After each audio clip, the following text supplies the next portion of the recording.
go away with you. Forever in my mind, only you. The pieces in my life run away with you. You're my first love. You're my first love. You're my first love. You're my first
Good afternoon everybody and welcome to round 4 of the 2013 Thrustmaster Formula Sim Racing World Series. As you can see, we're on the wonderful streets of Monte Carlo for the Monaco Grand Prix. It is the jewel in the Grand Prix calendar, it's the one that every driver wants to win. Scott Woodward's here, just about, because I've been feeling a little bit under the weather for the past 24 hours, but I'm soldiering on. And alongside me in the commentary box, hoping to strike it lucky in the casino, Matt Hartley. How are you doing, sir? No, not too bad, thank you. I definitely am hoping to strike it lucky at the casino, but not so much with money, but more to do with the fact of some good racing, and hopefully no one's going to put it in the wall there. Can put it in the wall anywhere here, really, like you're saying. This is the jewel that everybody wants to win, and it's pretty much the biggest equalizer there is on the F1 calendar, so a fresh new start for everybody, and it'll be interesting to see, does Precision's dominance continue, even around a track like Monaco? Well, it's certainly the question on everyone's lips after a wonderful Chinese Grand Prix, and we now move on to the streets of Monte Carlo. It's the Principality, which is located in the south of France, hosted the Grand Prix around the streets here since 1929, so it's definitely got some heritage here, and all the greats have raced here, including six-time winner, an all-time winner here, Ayrton Senna. He won 6 Grand Prix, including 5 on the trot between 1989 and 1993. Wow. But the circuit itself right now, in terms of stats, it is in terms of length, if I can get it up on my screen. Shows you sometimes how unprepared I am, excuse me for that, rather unprofessional. It's 3.34 kilometres or 2.075 miles. And you tell me you didn't measure this yourself this morning? You didn't go around and just walk around and measure it? Unfortunately, I can't jump into my computer to put my meter wheel around the circuit just to try and measure it completely. But I didn't have a chance to because I was too busy resting up. But nonetheless, these guys are certainly getting out there and running their practice laps. This is for practice ahead of the qualifying session. I believe it's either this is the practice session or it is the first qualifying, which go towards the top 10 shootout. Whilst we wait for that, and we see that currently on the track, I believe is top of the times. Oh, we've got a car on the wall, but it is Q1. Apologies for getting that incorrect. Whilst we're looking at Q1, we're going to have a quick rundown of the standings coming into round 4. So in the Drivers' Championship, it is the man who's currently top of the times in Q1, which is Martin Gosby, leading the championship with 140 points, ahead of teammate Rob van Stalkenberg with 115. Then there's a 40-point gap to Peter Burlack in third on 75, and Edouard Malorqui 4th with 70 points, and that's Precision 1st and 2nd, and Twisted 3rd and 4th. Then Zoltan Schutte is 5th with 63 points. Dimitri Dramatos, the Frenchman, is 6th on 46 points.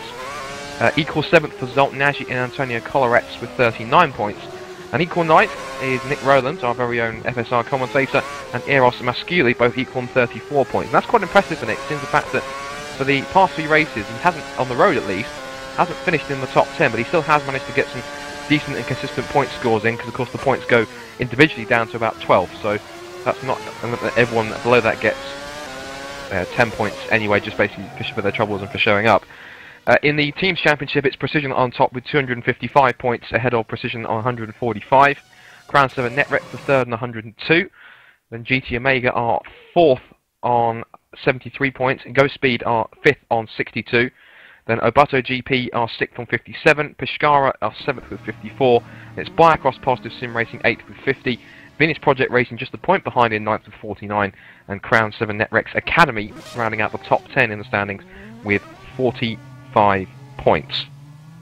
So, in terms of what we've seen in the championship so far, it's pretty much still looking like a Precision whitewash as it kind of was last year. And of course Jack Keithley, of course, he's promoted to the World Championship, took the victory last year, and of course he's in the World Championship now for this weekend. So, do you reckon history could repeat itself? Do you reckon we could get another Precision winner in this afternoon's race? I think at the end of this round we're going to be a lot closer to finding out. I think this is, if they can win here, I mean, how are you going to stop them? If they can win around a track like Shanghai, a track like Bahrain, a track like Monaco, I mean, these are all very different circuits, and if you can win round all 3 of them, how are you going to beat them? So it's definitely looking that way as well, especially with having 2 drivers at the front fighting each other. It just means that if one makes a mistake, then the other one's just going to take the win anyway. So they definitely like to push each other hard, and that's all good news for Precision, as long as those guys don't take each other out, of course. Well, with the nature of this circuit that we're on, of course, mishaps and misunderstandings are not something which we're expecting to see a shortage of, because the nature of the circuit is pretty much what you call the typical, if not the ultimate street circuit. I mean, the barriers here are so close, it gives it an almost kind of claustrophobic feeling here, where there is so little margin to go side by side with someone, and in fact there's probably maybe 1, maybe 2 true places where you can do that. Of course, it's very high mechanical grip here as well. You need to rely on, of course, high downforce here is the order of the day as well. And also, it's a circuit where in the race, as we said, overtaking opportunities are few and far between here, if not nigh impossible. So really, strategy and pit stops is where are pretty much the 2 factors that are going to rule the day here this afternoon. Especially, you know, those who are trying to make their way up through the field after a poor qualifying. Those who play their strategies to perfection are going to be the ones that are really going to capitalise going through the majority of the race here. I agree, and you definitely want a good qualifying, and this is a good place to start here. Q1, riding on board with Martin Gosby. So we're coming through the casino section. We're going to come downhill into Mirabeau. There's a car down the road. Hopefully it won't affect him too much. Big drop there at the apex as you come into the hairpin. The tightest turn on the entire calendar, and then we go into the section just before the tunnel here. You got to get a nice line off there. Missed the apex, but gets a good run through the tunnel. Easy flat through this tunnel. I don't think we're going to see much overtaking, as Nick said today, but we'll give it a go. Into the Nouvelle chicane here. I don't think that chicane's named after the Nouvelle kitchen towels. I think it's just the new chicane in French, but might be wrong. Come through to back. Now the swimming pool flat if you're really on it through there, which Gosby is. Really close to the wall, as you can see, through the next chicane. Then we go into Rascasse, almost into the actual restaurant there, and into Anthony Node's corner. I'm not sure why that corner is called that, but kind of ruins the flow in my opinion. Across the line, so Gosby throws in a 12.700. Malorki is second on the board right now with a 13.017, and Van Starkenberg a little off. Gosby on his first run there, 13.3. That's the biggest difference we've seen all year. I can actually tell you the reason why they call it last corner Anthony Noakes is because Anthony Noakes was the actual man that founded the Monaco Grand Prix. Oh, okay, and, well, fair enough. So they saw the first race run in 1929, so of course it's only fitting that you named a corner after him. Nouvelle chicane, I believe that's also they called it that because well, it was the new chicane after they altered it after the original chicane they had, which is a very high-speed right, left, and was there for a good amount of time, for quite a few years. I can't put my finger on exactly when they changed it, but I'm guessing it was somewhere around the kind of somewhere around the mid to late 80s. I'm pretty sure they did that, going into the 90s. But going to the chicane, we've got Chris de Jong in one of the Netrex. I've got to be careful here because I've got to try and spot this correctly. It's either one of the traditional, one of the Academy cars, and I will have a look at this in a second. The Chris de Jong car is one of the Academy cars. Okay, so the Academy cars are the ones with the yellow trim on them. The red ones are the main Crown Sim Netrex team, and then the green ones are the Tradition. So they've got 6 cars running in this race. I believe also the Bren GP team are also a subsidiary team, rather like GT Omega R2 Precision in this season, as Chris de Jong goes 9th on a 13.473. And there's Nick Rowland. Now he's actually driving for GT Omega, not his usual Precision yellow mount. Good to see he's had a little bit of a promotion, shall we say. And he's heading through. Now, looking through to see exactly how he's doing right now. Rowland is currently 12th in the times, with his time being a 1:13.814. So he's currently sat 1.1 seconds off the fastest time set by sister teammate Goldsby. So, having spoken to Nick, obviously, through the last time round, obviously talking about it briefly in the China World Championship broadcast, he does appear to be one of the more consistent newer drivers that they've brought in, and he's definitely adapting back to FSR in a rather good fashion, because as you said, he's managed to find himself equal 9th in the top 10 standings in the championship, and he hasn't even reached the top 10 in a race yet, which I think is rather impressive. It shows his consistency to at least get the car home into the finish. Yep, I agree. I was just watching Bastien Gauthier having a little bit of mix up with somebody going into the chicane. But yeah, Roland, keep rolling. Roland is rolling into a new car today, so we'll have to keep an eye on that one, just to confuse us, I bet. And I'm just looking at the times. Zoltan Suti, look at that. 7 thousandths of a second, close to Gosby. I mean, correct me if I'm wrong, but I don't believe Suti's ever won a race, and this would be a great place to do it right here.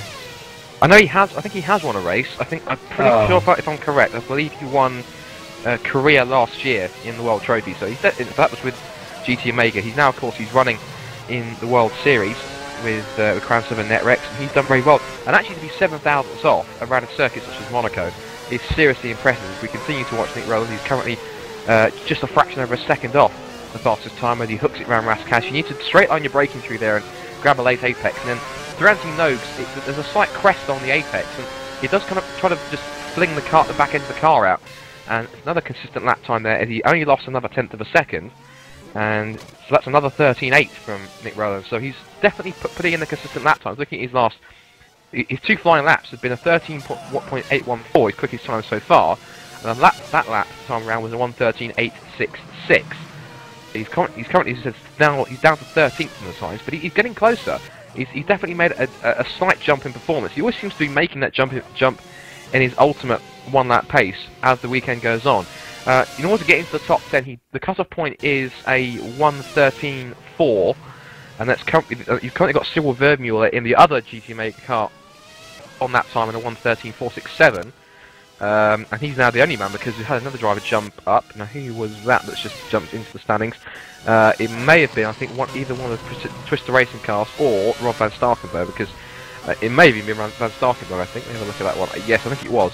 Van Starkenberg's on 6th on a 1:12.861. So the top 6 are very, very close together. It's about a 10th and a half between them, or just over.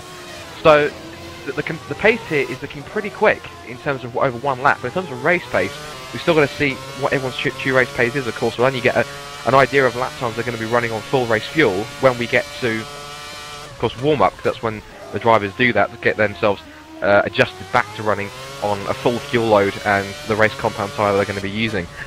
But looking at the top 10 so far, so you've got 2 minutes left to go. Gosby sits top on a 1:12.7, 7,000 ahead of the GT. Then Burlack third on a 1:12.77.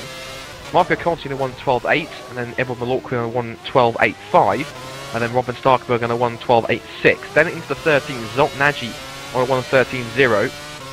Then got Vanilla Parla in 8th on a 1:13.1. Chris de Jong 9th on a 1:13.2, and then now the drop off to 10th is Dimitri de Matos on a 3:9.3, I believe, is that Zoltan Naji's pot is the Villa Parle, I think, is improved, and he has now gone into the 1:12, 1:12.947. So now it's 7 drivers covered by just a fraction under a quarter of a second. Yeah, and it's very. I just watched Chris de Jong. He put in a great lap there. He improved to 9th. He jumped into the Q2 session currently, and just as he was coming across the line to finish, of course, all the drivers wanting to get every single 100th of a second they can, so they stay tight. And unfortunately, if you stay tight to the wall here, the pit lane is right there. So some guy was coming out the pit lane, and Chris de Jong gave him a nice big hit. So that's a little dangerous, but obviously that won't be so much of a problem in the race. Those guys won't be hugging the wall in the race, just in qualifying. I mean, it's always a risk though if you are trying to overtake somebody on the inside and somebody comes out the pits. You got to kind of be aware of that. So there's lots and lots of places where you can end up in the wall here, as we were saying earlier. De Matos currently on the cutoff then, 3:02. He goes across the line. And I don't think he improved. No, he did. He just did a 3:02, 13:3:02. So he jumps into the session currently. So he's P10, and Cyril Verdemont at P11. Can anybody improve? Gautier comes across to start the lap with 9 seconds to go. De Jong's coming across the line. 4, 3, 2, 1. Easy does it. He's going to get another lap in, just to try and secure that he's safe. Van Starkenburg won't like his P6, but he's only just over a 10th off, so that won't matter too much. We're just watching now in 3rd place on the Twister Racing cars. I think this is Peter Burlack, it is. He's currently up on his 2nd sector time. He's a 10th off his fastest time from Gosby. No, he's 10th up in the 10th up on his 100th up on his personal best in the 1st sector. Let's see how he registers on his 2nd sector, how much commitment he's got. And he's lost about 700, so he's now down by 3/10 on Gosby's 2nd sector. So it was a massive 2nd sector. That's what did it. The final 2 sectors was where he found the time.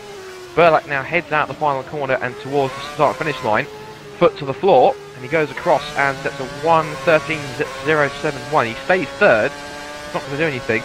Can't see anyone else on our lap time. We've got Malorqui now still 5th, and he won't improve at this rate because he's now currently just over 4/10 off his personal best, and just over about 5.5 off Gosbron. So he comes across the line. That lap time is only a 13.1, so he's obviously been held up. Van Starkenburg has given up his lap, and that is Chris de Jong. I think has popped into the top 10. I believe. Yeah, he just improved. He went to a 13.1.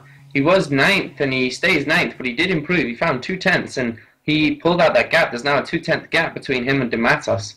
Marek Godek just got into P11, so he won't get into the top 10, but he will, of course, start P11, which is still pretty good, and these positions are set. Cyril Verdemont only just out-qualifying Nick Rowland, as we were saying. Cyril Verdemont couldn't improve on his last run. He timed it perfectly across the line, but he didn't manage to improve, so he's going to end up 12th.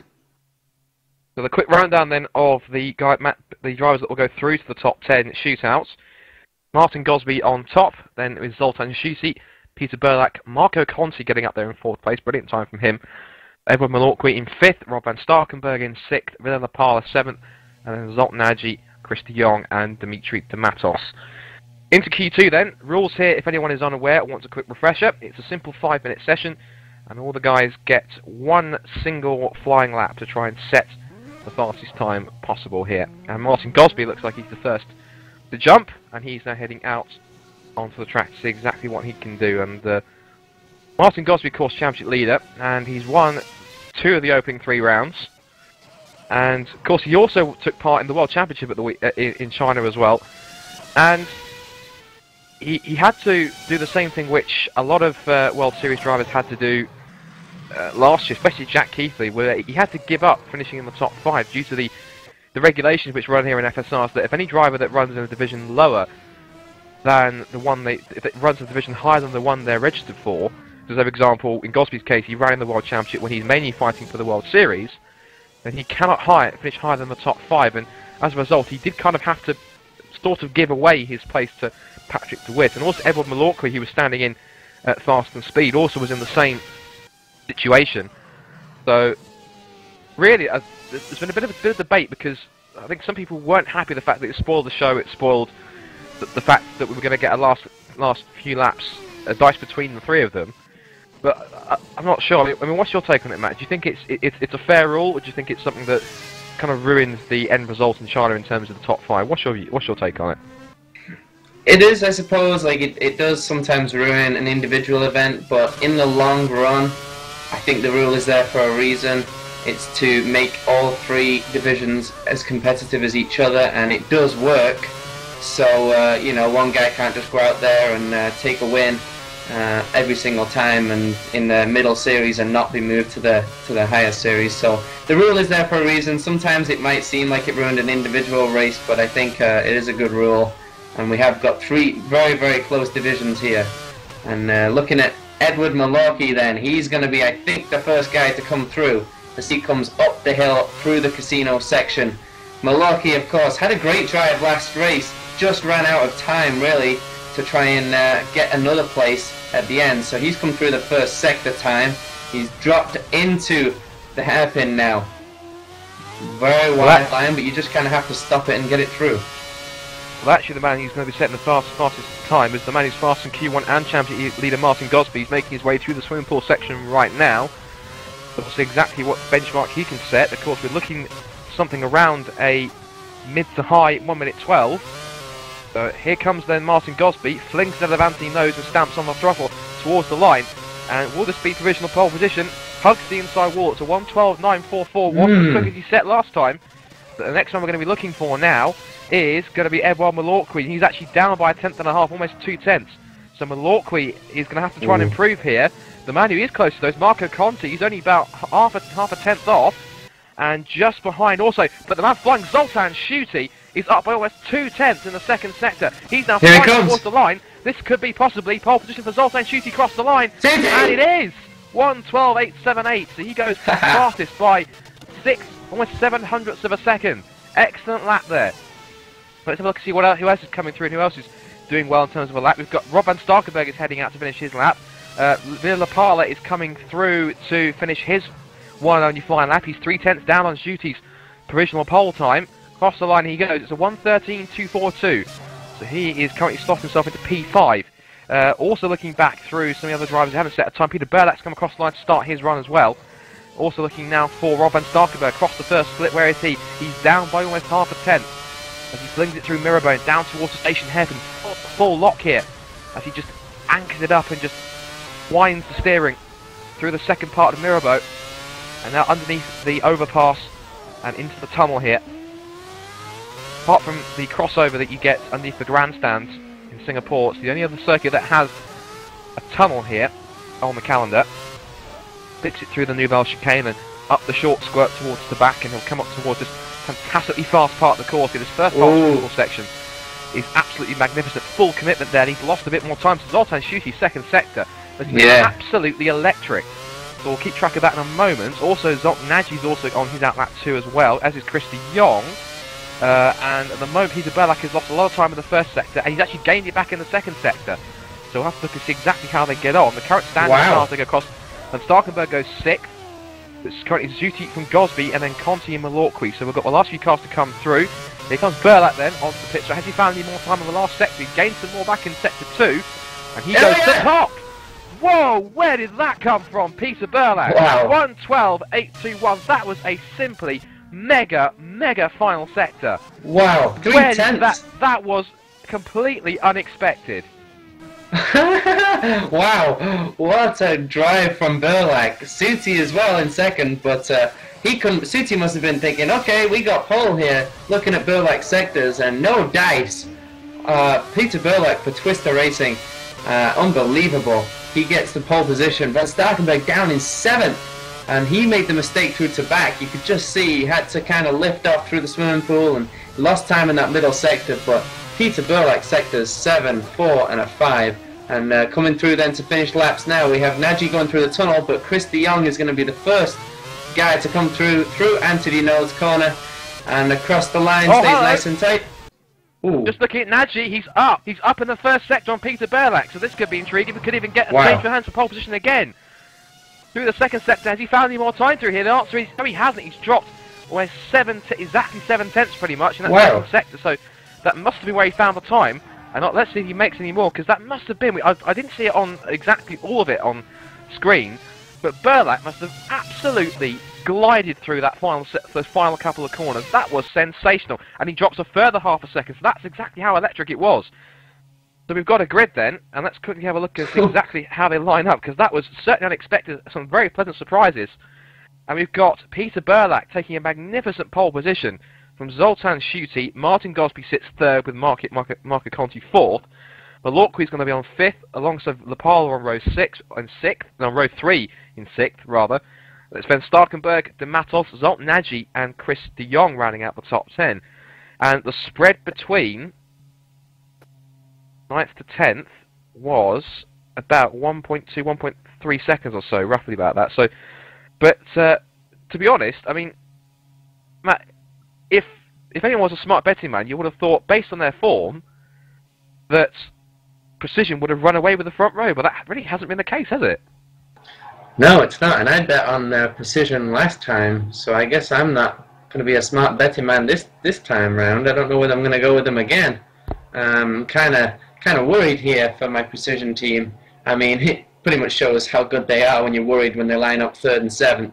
It's not exactly last on the grid, but yeah, great performance from Burlak and Schutte to get 1 and 2. Schutte almost had the pole, and Netrex back up there. So yeah, it's going to be a great race, because as we said, not much overtaking going on. So Burlak's in the prime position to take his first win of the year here for the World Series.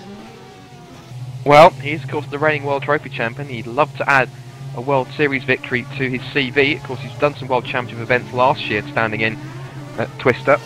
So I'm sure he would love to grab himself a victory of all places right here in Monaco in the World Series, and only his 4th run in this fourth race in this championship. So, whilst we are in warm-up, what we're going to do is quickly take an opportunity to run a quick commercial, and that is going to be for our main league sponsor, Thrustmaster, as we present to you promotion for their flagship sim racing piece of equipment. That is the wonderful T500 RS Racing Wheel, back in 2.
And welcome back to Monaco for here live coverage of round 4 of the 2013 Thrustmaster Formula Sim Racing World Series. Of course, we're here on the streets of Monte Carlo for the Monaco Grand Prix. 78 laps with the drivers here, and it is Peter Burlak taking a stunning pole position.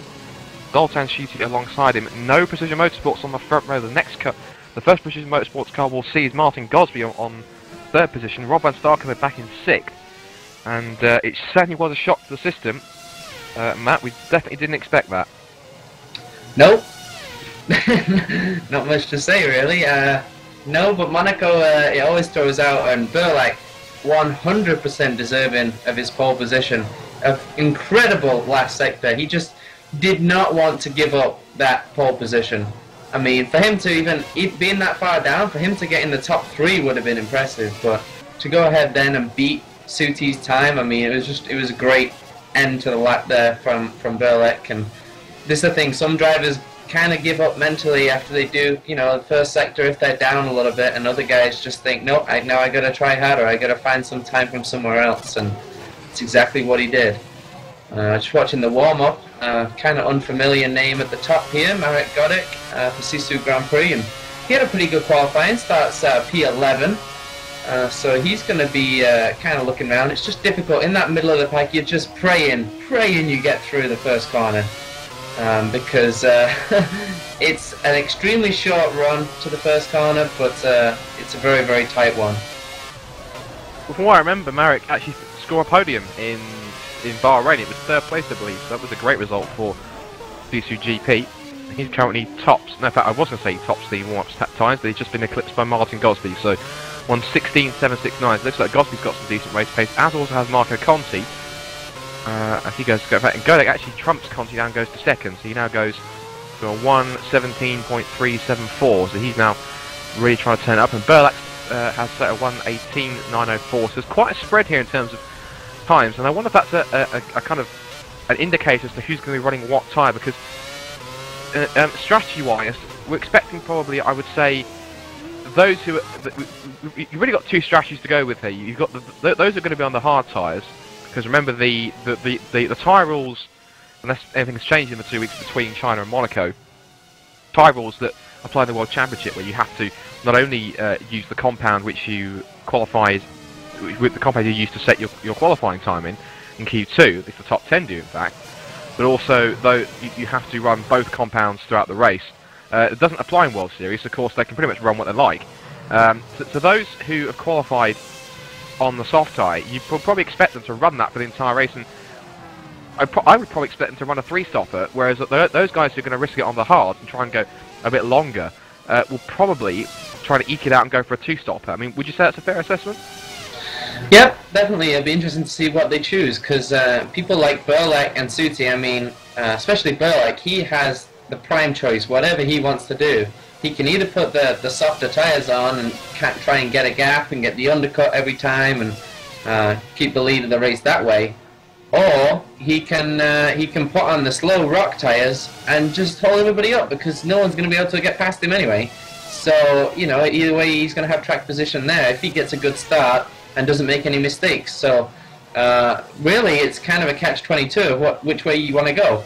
And it'd be interesting to see people like Gosby though. What does he fancy his best way is? He doesn't have to pass many people to get to the lead of the race. How does he want to do it? Like you said earlier on, in the pit lane, that's where you want to do it here. And it's just going to be about timing, traffic, not making any mistakes, and also a lot of it comes down to luck. You make your own luck, but around here, you come around a corner and there's suddenly a front wing in the middle of the road, and you hit that, you know, like there's some things you just can't avoid. So it'd be interesting to see who's going to take round 4 of the World Series.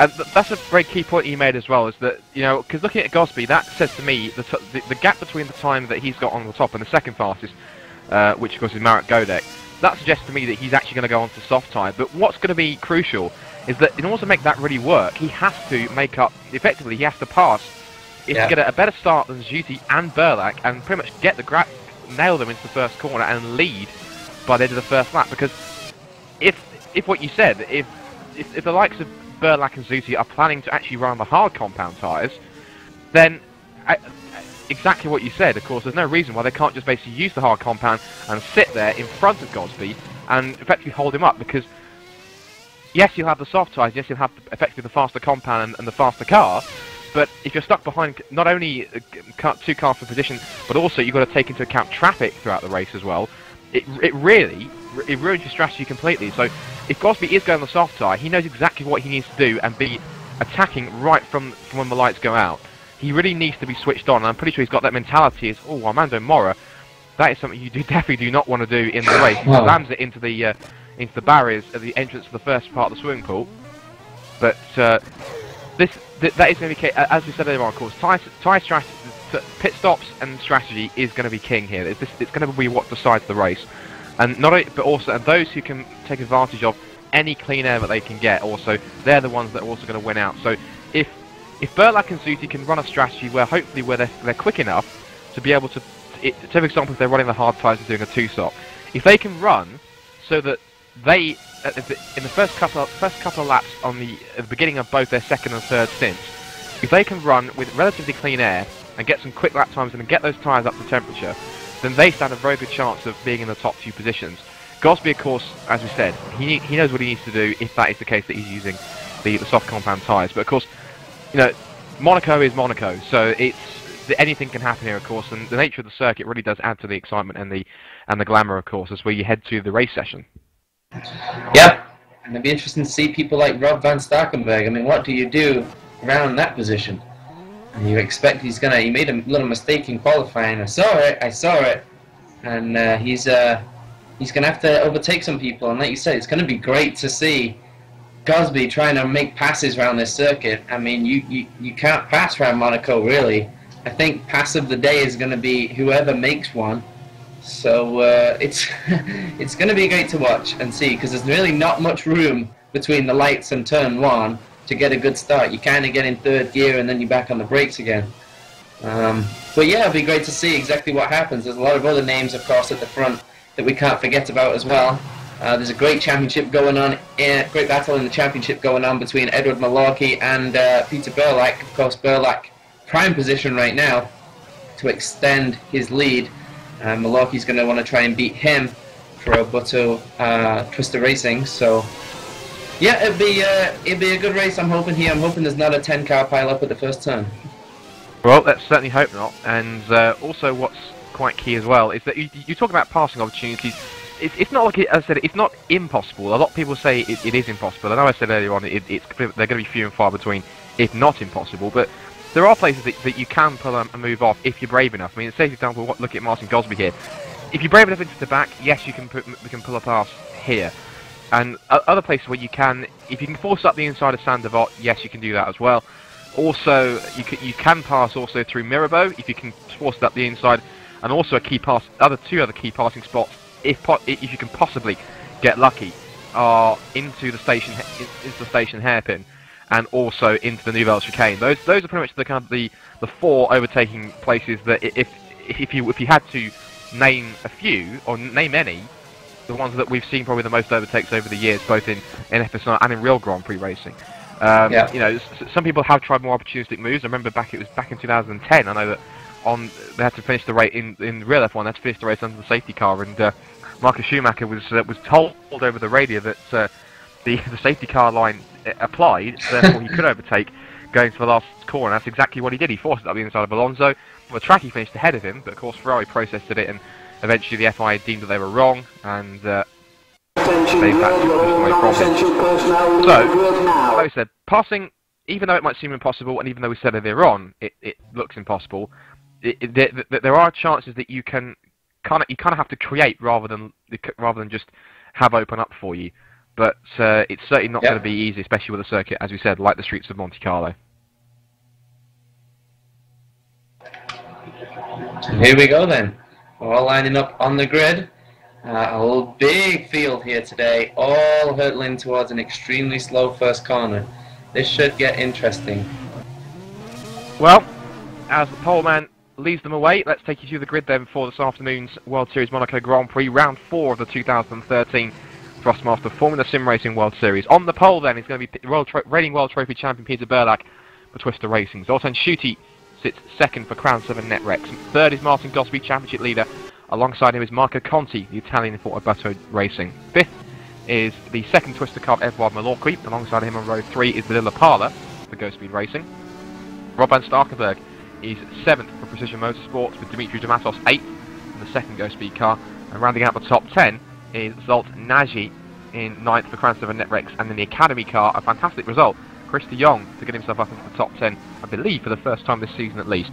And going down the last couple of cars before I hand over to Matt, it is 11th place Marek Godek for CCGP, and in 12th and 13th it is Cyril Vermuller and Nick Rowland in the 2 GT Omega racing cars.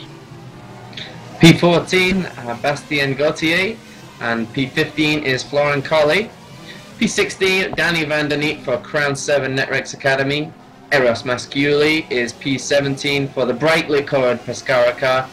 18 is Kolarich, 19 is Oslakovic, and 20th is Zolt Kabori for Sisu as well. Francisco Maldonado, PST, is 21. Kevin Russo for Faster Than Speed, 22. Armando Mora is lining up P23. P24 is Alex Diaz, and 25 his teammate Adrian Rodriguez.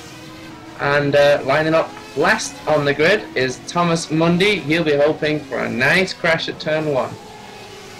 Well, not if the track gets blocked, otherwise we'll have nowhere to go. But I have to admit, Peter Burlack is leading them around pretty quickly, because the back of the field, they're only at the entrance to the last car, which is Thomas Mundy, they're only at the back through the swing course section, and Burlack is already on the start and finish line and going towards his grid spot. So this could be pretty crucial. Of course, the longer these guys wait on the front of the grid, then the tyre temperatures start to decrease, and of course the brake temperatures decrease, and the engine temperatures start to go up as they sit idly. But now hold on a second. That looks to me has Burlack put himself onto the wrong grid spot? It doesn't look right to me. It must be right, because otherwise they wouldn't have put him there. But the last few cars are coming onto the grid then, and well, there is the front row. Burlack and Schutte with Gosby and Conti on the front row. The last couple of cars slot into place. Well, it's Monte Carlo or bust for these 26. You know the procedure. The 5 red lights come on, and when they go out, we will be racing in Monaco. Great start from Burlack. Great start. Look at that. Malorqui alongside. And Malorqui's also put up the second place already. Horrible start for Martin Gosby. He's down a few places. There's that smash in the background as well. I think he's right. We've got quite a few cars are going backwards, but already it is still Burlack leading, with Zucchi trying to go around the outside through Massenet. They head through Casino Square for the first time, and Burlack holds on to the lead. Fantastic start from Edouard Malorqui, get up to third. In fourth is still Marco Conti. Dreadful start, but with that, Martin Gosby's gone missing somewhere. He's out. Martin Gosby's out then. Martin Gosby is out at the first corner. We said it was a terrible start, and the championship leader is out of the Monaco Grand Prix before it's hardly even started. The man who really benefited from that one, I know it'd be a lightning starter anyway, but what a launch from Nick Rowland, from 13th to 6th already. That's a fantastic start of 7 places. He's really up there and putting himself into contention for points. Into the chicane for the first time. Gosby was right between Starkenberg and Lapala, and he spun around, and all chaos broke loose after that, so he's out. And then Zuti's gone through.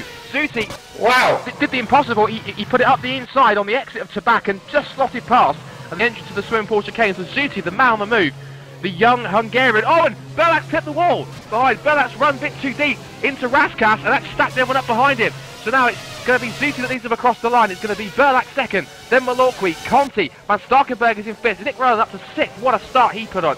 Marek Godek's up to 7th, Lapala's down to 8th, Oslakovic is up to 9th. What a launch from him as well. Nagy rounds up the top 10, then Bastien Gauthier. Then the 2 Netrex Academy cars with Van der Neet and Chris de Jong's dropped 3 spots. He's already giving his teammates some headaches to go up the hill, up Beaurivage and clips the inside wall up the hill. 14th is Zolt Kabori, then Vermuller, Kolarets and Masciuli. Then Diaz, Mundy, Rodriguez, Francisco Maldonado. We've got 3 cars in the pit, 4 cars in the pit. We've got Russo, Mora, the Matos, and also we've got Florian Kohler in, and Martin Gosby is the only one that's out of the race, and that is a real shame, because that is going to be a real opportunity for the guys behind, especially the 2 Twister cars who are taking full advantage, but they can't keep up with Zuti in his opening stage of this race so far. No, and Malorqui's trying to get the pass through on Burlack, because Burlack seems to be struggling to keep up with Suti's pace right now. So as they come through, Malorqui, Conti, And Van Starkenburg, who just has to keep it going right now. He has a golden chance to take the championship lead here with Martin Gosby out of the race already. Dreadful look for the Goz. But here we go. Suti through the left turn. Burlak, Malarkey, Conti, Van Starkenburg, Roland, and Godek all over the back of Nick Roland as well, trying to make a pass. Lapala, Oslakovic, like we said, and there's a close battle between Gautier and Nagy. Gautier gets a little bit sideways coming off the last turn. No, as I said, I do know for a fact that Nick is a very quick starter. I've seen him before in previous leagues. He seems to just nail the launch off the line. He really took advantage of what happened in the first corner. I didn't quite see it myself, but obviously that must have involved the 4 cars which were in the pits. And Gosby must have just lost the back end through turn 1 because I saw him getting very squirrely, and he lost quite a few places. But that's pretty great. That is... Makes a pass. Sorry, going into I believe it was Mirabeau. Yes, it was. He makes the pass on Nagy. So Gautier moves his place up to the top 10. A great pass there from him. He was looking to get it done for a long time. So that goes out to 10th and Nagy down to 11th. Look at Ostakovic still holding on in 9th place at the moment, and Lapala in 8th. He's just starting to reel in the 2 cars in front. Marek Godek just starting to be balked a little bit by Nick Roland here, just falling away a couple of tenths per sector. The gap between Starkenburg and Roland is now 1 point. Let's look at the gap now. And Burlak had trouble. Burlak's fallen back. Now what's happened to him? Yeah, Burlak, he's really struggling. Burlak's showing as 12th, but that's not right because it either is a problem. Burlak's still showing on the road as 2nd, so even though it's a little bit of lag on my screen, but he's showing us tumbling down the order, but that obviously wasn't the case because he's back up on my screen in 2nd now, so that was rather unusual, but he is still in 2nd place, just to reassure that. There's Roland in 6th, still under pressure from the CCGP car of Marek Godek as they head back up Beaurivage once again towards Massenet, over the crest and 3rd gear corner, hugging the inside barrier, then you flick right through Casino Square, past the Hotel de Paris and the casino on the left-hand side, or in the bump on the left-hand side there. There's not so much on this version of Monaco that we're using. Tuck round at Mirabeau, use the drainage on the inside as a leverage around the corner if you can do, then just wind it round the station hairpin through the second part of Mirabeau, across the pavement, then just negotiate through Porte into the tunnel once again. And the gap between Roland now in 6th, he's starting to drop back a little bit. It's now looking at Malorqui, still chasing after Bert. The gap between this and 6th is now, it's gone up 2.6 seconds. So Van Starkenburg seems to have the measure at the moment. He's keeping with Conti right now. The gap between them is now about 5 to 6 tenths of a second, but it seems to be the man that's really struggling is Roland for pace. He said he's still a learning process. It's only his 4th race back in FSR, but still, hard tyres. It could possibly be on hard tyres. The rest of the guys in front may be on hard tyres as well. It could just be outright race pace, but we'll have to wait and see as these guys head through them. The battle for 2nd has to get resolved sometime soon. Malorqui has to get released from Peter Burlak because Peter Burlak is way off Suti's pace right now. Burlak's last 2 laps are 18.4, 18.6, and Suti is in the 17.9s. 17.8, 17.9, 17.9. Suti is on it. He is going for this. I'm not sure what tyres he is on. Everyone's hoping he's on the softs, but 3 tenths in the first sector. Burlak lost from Suti, so Malorqui is going to have to find a way around that and twist the racing. I don't know whether they're going to get involved though, because these 2 guys are racing each other for the championship position, so they can't really move Burlak out the way at this point. Well, heading into the New Chicane once again, Zuti now the gap is 4.2 seconds, you said. And it looks to me as if Zuti is on the soft tyres. We did see him warm up, but Gosby, had he lasted longer than the first corner, his race pace was capable of running in the 1:16, so that was his ultimate pace. So effectively Gosby would have been the fastest man on track as he extended the lead by another 4 tenths per second in the 2nd sector. Zuti is absolutely stamping his authority on this race in the early laps. He wants to win here in Monaco, as does every single other driver on this grid, and he is putting himself as a prime candidate to do so here in 2013. Into Sandoval into the start of lap 6 then, so Zuti then leads with a 4.5 second gap. So Burlak's just slightly closing a little bit. He was slightly faster on that last time around. Burlak had a Malorqui in 30, as we said, may start to feel like he's getting a little bit held up. Conti's in 4th, just ahead of Van Starkenburg. Roland is still 6th, but behind we've had a change for 7th because, in fact, Godek's dropped 3 places. He's dropped from 7th to 10th, so we didn't quite see what happened to him, but Lapala's up to 7th and chasing after the GT Omega. Ostakovic is up to 8th, Gautier is now up to 9th and chasing after the Venus Project racing car, and then Marek Godek rounding out the top 10. Yeah, Godek, he actually, he saved it. He almost spun into the wall on the start-finish straight coming out of Anthony Nodes, and he was facing the wall, and he stopped it dead and got it back going, so he's happy to only lose those few places, but that's what happened to him. Well, looking back to the field, see if there's anyone else that who was up there and hasn't had a fantastic start. Let's see if we can look now. We've still got all 25 cars that are running. Of course, Martin Goss is the only man who, unfortunately, is out of the race. Championship, he's at the moment championship leader. And Gautier, what have you found? He almost made one up through to back. You can't pass through to back. He locked all fours up going into the Nouvelle chicane, and then he tried again through to back. And he is a man to watch right now, because Gautier is all over the back, and he is managing to make overtakes, and he is willing to try today. So we're going to have to keep the cameras on him and see where the action is going to be. He's currently in 9th spot. He's all over Luka Ozlakovic. So we'll keep an eye on that one as Gautier, the Frenchman, climbs up the hill once again, facing off the Venus Racing car of Luka Ozlakovic. Through Massenet once more. Again, just amazing how close they get to the barriers here in Monaco. You're inches away from a mistake in one single lapse in concentration that can end your race just like that. You're just ahead of them as they go around the hairpin. You saw the Parla is now onto the rear wing of Roland. Roland doing very well to hold on to 6th, and Chris de Jong, I believe, has got past his teammate, back past his teammate Danny Van Der Neek, because he was 13th, I saw a lap ago. Now he's 12th, so he's left to make a move there, so that's a nice little switch around. And I can see that now Van Der Neek is under attack from the second C2GP car of Zolt Kabori, as they make their way down the hill for the chicane, and on the exit, and de Jong might have just kissed the rear end of the car against the exit wall through the chicane, but he managed to get away with it just. He's doing well right now. As we head back up to the front, and the gap between first and second is now amazing, just about 5 seconds. So Zuti is utilising what we think are the soft tyres to the maximum, and looking behind the Lorquet. Either Twister will have to step in here, or Berlek will have to realise that the Lorquet is faster, and he's effectively ruining his teammate's race in a way. Not on purpose, but effectively just seems to be that Berlek doesn't have the same ultimate pace. But as you said, these guys may very well be on the hard tyres. If they are, they're certainly the quickest guys on those hard compound tyres, and they're definitely making the most of them right now.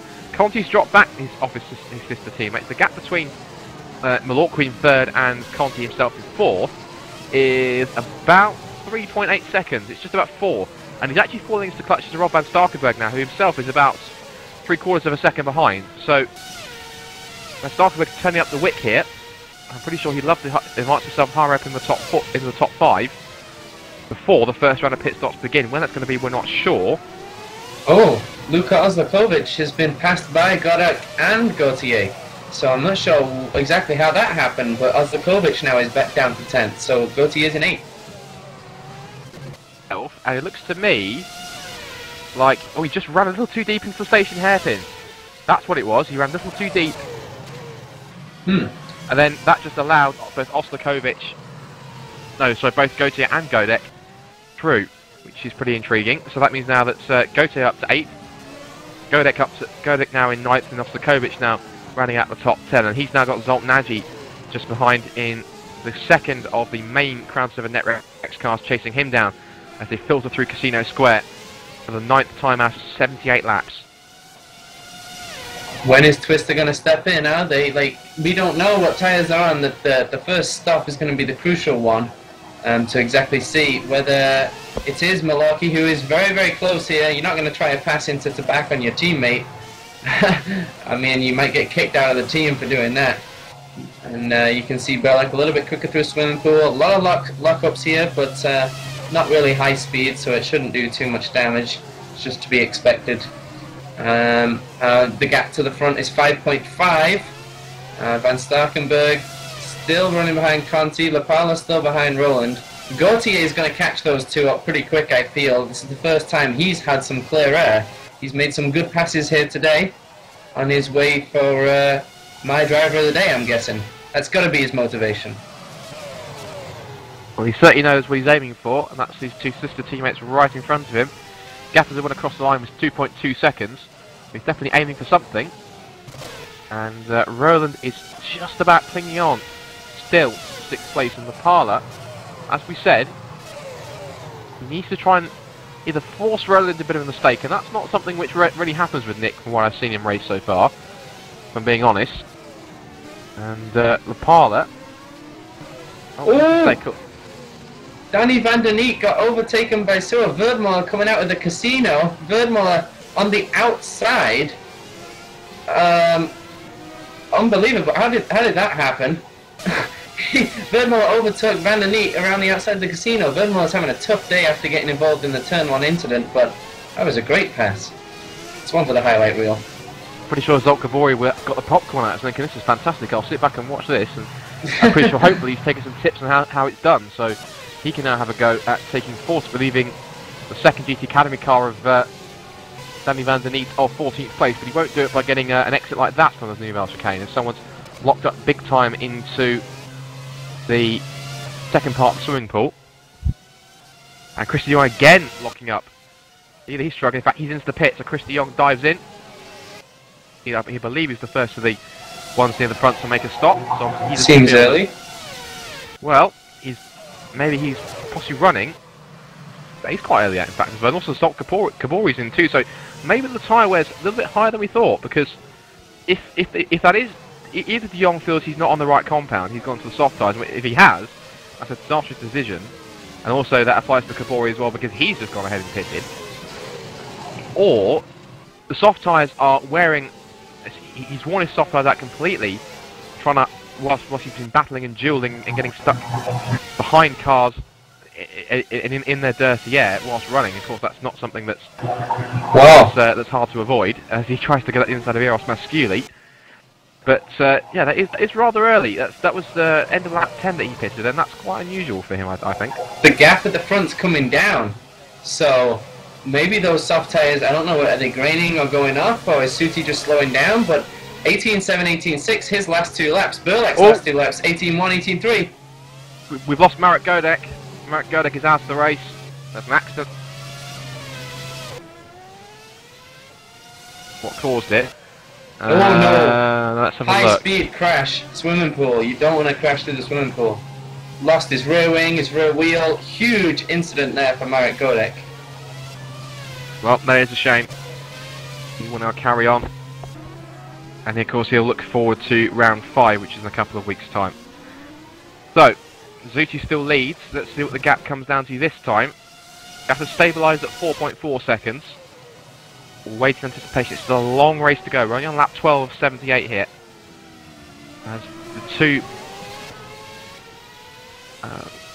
the two Twister cars running formation still. Into the second sector. How's it looking now, the gap at the front? Come down by another 10th or so. So maybe Suti's just trying to edge out those tyres a bit more than he'd like to. Maybe he's used them up a bit more than he'd like to. He's trying to gain his advantage. And the hard tyre runners are just starting to reel him back in again. We'll see what the ultimate lap time is and what the gap is as they go across the start and finish line. It's 3.9. Wow. Ooh, so here we go. So we've taken up 4/10 of a second in the last sector, and we knew that Burlak at least was absolutely stunning in that final sector. He's obviously got that car geared up for the very tight and twisty stuff, especially in those last couple of corners. And they head now into the station hairpin once more. Let's see and exactly like we were saying, exactly how we were saying earlier, how track position here is key. Nick Roland now, the gap is enormous between him and Van Starkenburg. That just shows that a good start here from Roland and some good driving, and Lapala just cannot get by. At some point he's going to have to try a move, because this is destroying his race, and Gautier is closing him in. He's left Luka Ozlakovic now in his dust, so when is Lapala going to make that pass? He's kind of playing the patient game, but we know Nick Roland doesn't make many mistakes, so at some point maybe he's going to have to try something if he just gets half of a sniff here. The gap at the front, 3.3 now, and Burlak has actually pulled a tiny bit away from Malocki. Malocki's kind of just staying in the slipstream of Burlak, hopefully has enough cooling on that car. Because he's been running right with him the entire race. Van Starkenburg is closing in on Conti as well, just behind. as looking at the pile, I think he was getting a bit desperate. He almost tried to move into Rascass, and taking nothing away from Nick, of course. He is genuinely a very good driver. He's doing well to hold off the 6, but in some ways this kind of evokes memories of back in Monaco 2001 in real life. It gets very sideways on the exit of Sainte Devote, but just holds on. But this invokes memories of Monaco 2001 when David Coulthard was stuck behind the arrows of Enrique Bernoldi for some 30 or 40 odd laps, and just however hard he tried, he just couldn't pass him on track. Oh, there goes the pile on the inside, there's contact! Forces out the inside, that's the only way he was going to do it. Now they'll go around the outside of the station hairpin.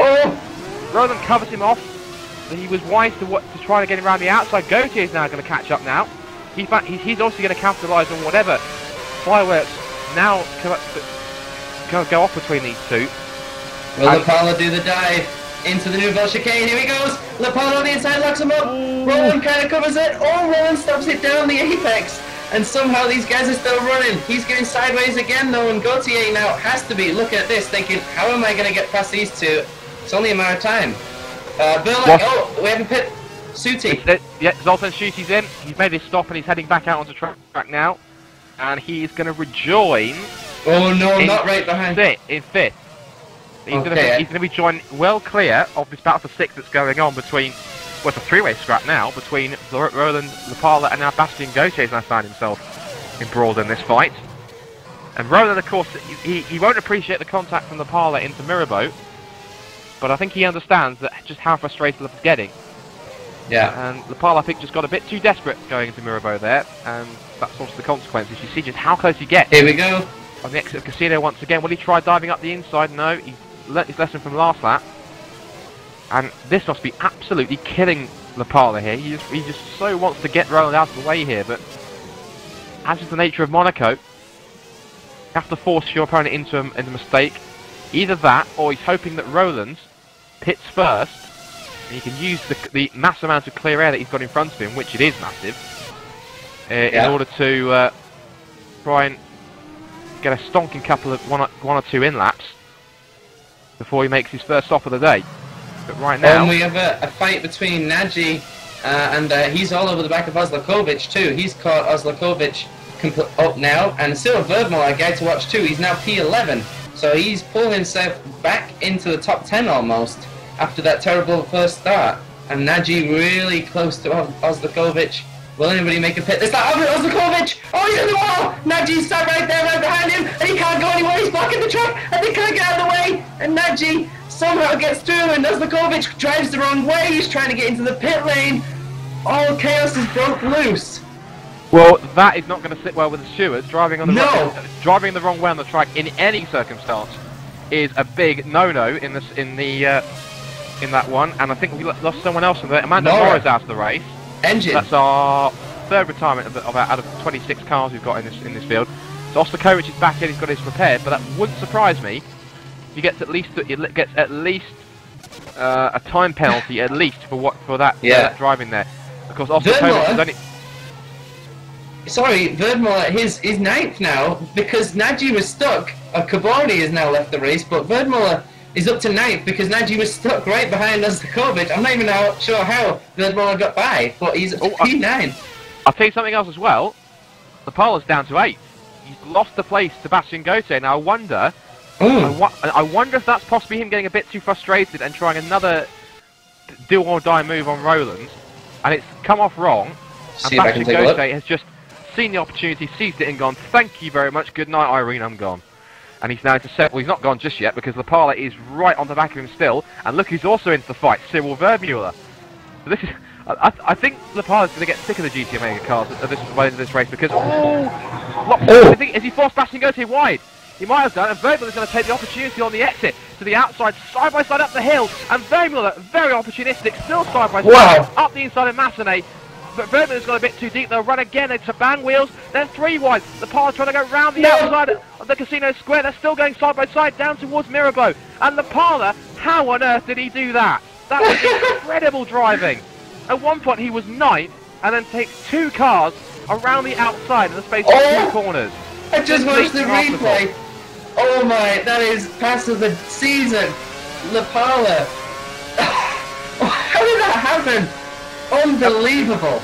And we said overtaking in Monaco was impossible. No. What do we know? Exactly. Because that was just... I've never seen anyone, even real life or sim racing, genuinely pull off any kind of overtake like that. That was simply... Wow. I'm running out of superlatives here. Because that was just absolutely sensational. And watching Nick Rowland, as Francisco Maldonado very kindly steps out of the way to let him through, and now Woods has left Rowland on his own now. He's now got a 5-second gap to the, or a 4.5-second gap now to the Parler, but I'm pretty sure at the rate he's going, that the Parler is going to be back up on him pretty soon. Mullet and Nagy have swapped places. Nagy running along the wall here, is he? Gautier, as we mentioned, Gautier has just popped into the pits after that duel. So he's now back out in 12th, just ahead of Chris de Jong. Will he beat him out of the pits? Yes, yes he will, but just about. So he just heads out in front of Chris de Jong, the Dutchman, in a Rex Academy car. Back at the front, and either Van Starkenberg is pitted, or that is really just how far Zuti's going. He's already back up to 4th.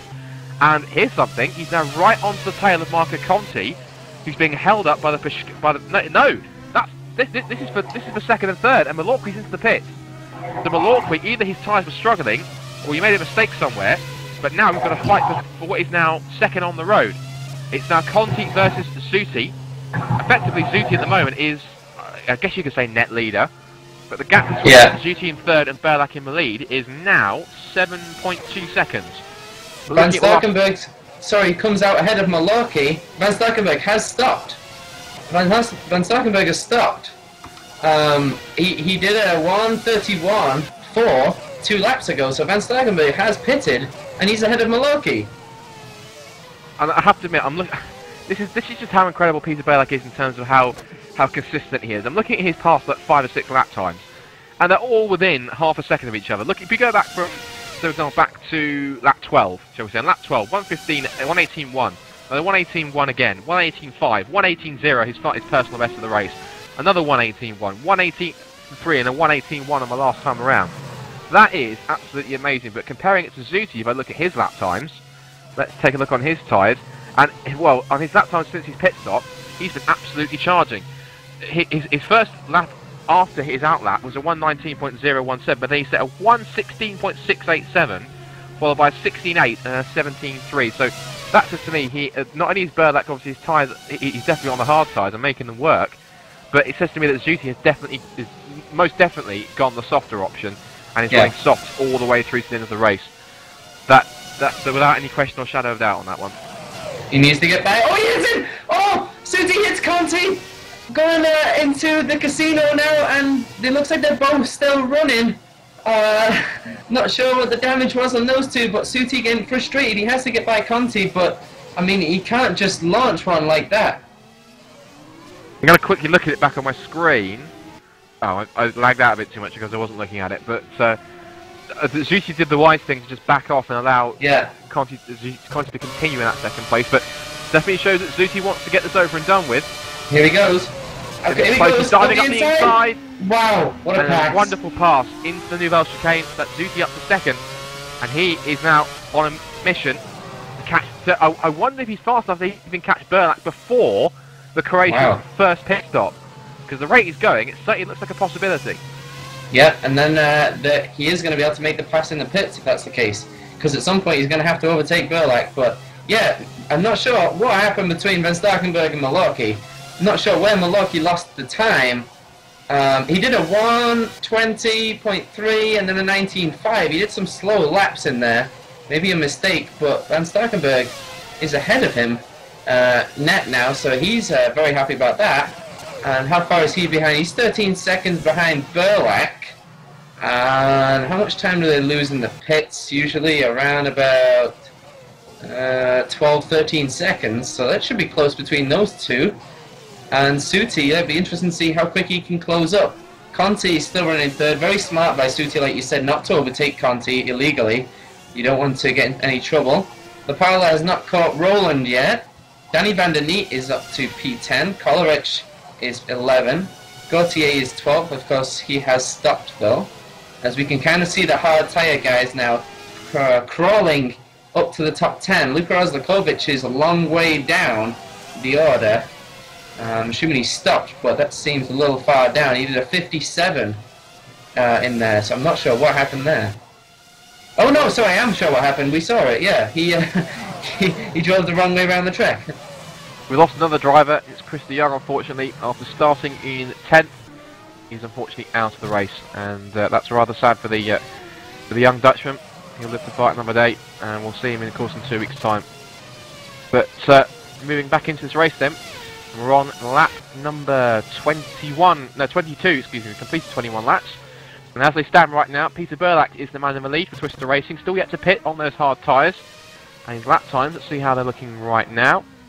Still consistently pounding in 1 minute 18s, so he's pretty comfortable with the set of tyres he's got at the moment. Heading in second place is the man who's really charging on the soft tyres, is Zoltan Schutte. And his lap times, currently, if I look at them right now, well, they're hovering around the mid-17s. They're mostly hovering around the low to mid-17s. So, but he was held up, I think, by traffic on that lap previously. So he's now currently running 6.3 seconds, but off the lead. Marco Conti is now third, and some 1.8 seconds off Schutte now for Roberto Racing. Robin Starkenberg is running fourth in the only sole remaining precision car, of course, because Martin Gosby out of the race after the first corner, which is disastrous for the championship leader, and the winner of 2 of the opening 3 rounds in this World Series of 2013. Edward Malorquis is holding 5th in the second Twister car. The amazing Nick Rowland, who has been causing a lot of headaches for, well, people behind him, but definitely just going his merry own way, is 6th. He's been in the GT Omega this time, not the precision yellow car we're used to seeing him. And then 7th is Villa Lapala, who I'm pretty sure is sick of the sight of GT Omega cars, and what he won't like, in fact, he's not only got one in front of him, he's got one behind him as well, which is Cyril Verdmuller in 8th. And then Zoltan Nagy in the second of the Crown 7 Netrex cars with that's the main cars with the red trims on the airbox and the wings. It's 9th, and then Danny van der Neet in the now sole remaining Netrex Academy car, because Chris de Jong has just retired a couple of laps ago, rounds out the top 10, but he's under pressure by Antonio Collarets in the Venus Project Racing car. And Bastien Gauthier, of course, as a quick mention, is in 12th, and I believe he's just gone past, or just lapped, Florian Kohler as well. And we've lost, of course, 6 cars in this race, from most recent to earliest. Chris de Jong with its pure DNF, Alex Diaz with an accident. Oh, didn't even see Alex Diaz retire, so he's obviously still watching the pit lane. Zoltan Kabori out with suspension problems. Amanda Morat, who blew his engine, and Marek Godek with an accident in the swimming pool section, and as we mentioned, Martin Gosby only lasting as far as Sander Vort. That's rather unfortunate, but still, compared to last year, especially the World Championship, where we only had about 4 cars finish the race, as in not as in 4 cars literally on the road finish the race. There were a couple more cars classified because they finished more than 90% of the race, at least 90% of the race.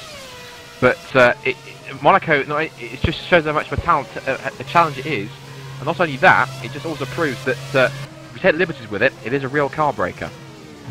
Yeah, and there's a few cars out there that are running a little bit damaged, I would assume.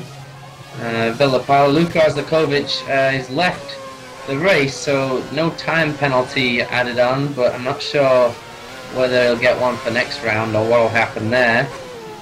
But he is officially left now.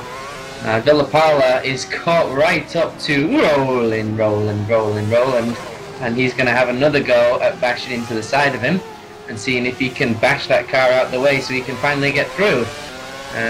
Other than that, not too much going on. The lead down to 5.2, and things kind of settled down right now, and I get the feeling it's only going to be for about a lap because Lapala's already right behind Roland. Yeah, the gap is now back to 7/10 of a second, and I'm pretty sure that in the Lapala's head he's going, oh no, here we go again. Back marker. Yeah, there is a back marker. That's Adrian Rodriguez in the Biocross Positive Sim Racing car. Of course, his teammate Alex Diaz is out of this race, and the Lapala once again is closing, but he's going to have to watch his mirrors, because Verdmuller will want a piece of this as well, and I'm sure that if he can help his teammate in any way, he will do. I'm not suggesting, of course, that he would try any underhand tactics. That would be unsporting. And Lapala locks up! Lapala locks it up, and Verdmuller gets sideways on the exit, I think, just to try and correct himself and not to run into Lapala there. That was very quick reactions there from the Dutchman as they head through Casino Square once again. Drop down to Mirabeau. Remember when Lapala went missing and dropped way far back? I did look at the replay of what happened, and the exact same thing happened. He went too deep into Saint-Devote, and he actually hit the back of Roland, and he went to the escape road. So he didn't damage Roland too much, I don't think, but Lapala going in very, very deep now, twice into Saint-Devote. It is a difficult turn to brake for with kind of the downhill, uphill going on, but Lapala needs to brake a good 5-10 meters earlier, I think, to make that corner. And he's going to be all over the back of Roland, but Roland should know by now. Roland is nice and calm and cool and collected, and Lapala is desperately trying to get by. I'm wondering at this point, because we're on lap 25, lap 26 now, especially with the leaders, as Verdmuller dives into the pits from 8th, so he's the first GT Omega boys to crack, and he's now coming into, I would have thought, put on another set of hard tyres as they head down, as they, once again the battle for 6 continues. And we are now currently still watching on the screen. This is the battle for, that's for third, and that is between Conti and Van Starkenberg. This is a pretty intriguing duel. We'll get back to the ever going on back for 6. Conti gets it sideways and very crossed up into the entry of the Nouvelle Chicane. That's compromised his exit, and now Van Starkenberg is smelling blood in the water. He sniffs an opportunity. As we've got a back marker locking up in front. Is that one of the fastest speed cars I can see in front? It might be. It is. Is it Kevin? No, it's Thomas Mundy at the moment. So Thomas Mundy in the fast and speed car, and Conti just hanging on to third place now.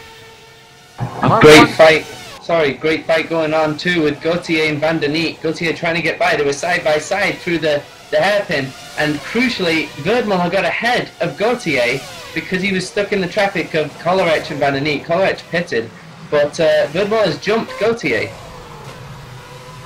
Has indeed. Looking again now, we're on board of Van Starkenberg as they plunge down towards Mirabeau. See that stuff, we're just really tucking onto the inside of that corner, using the pavement on the inside there to try and get it. And then Kenny just lumps his car across the inside pavement at the station hairpin, and again across it on the second part of Mirabeau. And better traction from Conti on the exit through Portier. Through the tunnel once again, and you have to brake just as you get over the crest. And how close did Van Starkenberg get to the inside wall there as he went through the chicane? Conti seems to have the slight advantage through this second sector. Let's see if Van Starkenberg can claw anything back.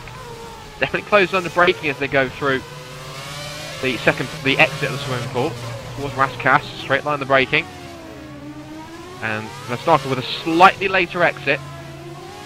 Back on the power again. A little bit of wheel spin from Conti, but Van Starkenberg is holding on for the moment, and the gap between the two of them is 0.6 of a second. So this is looking pretty intense. This battle that could go on for quite a while. Gauthier is going to make a pass here. I got a feeling coming out of the tunnel. He's right next to Van der Neet. Up the inside, is he? Van der Neet breaks way too late. Goes straight through the chicane.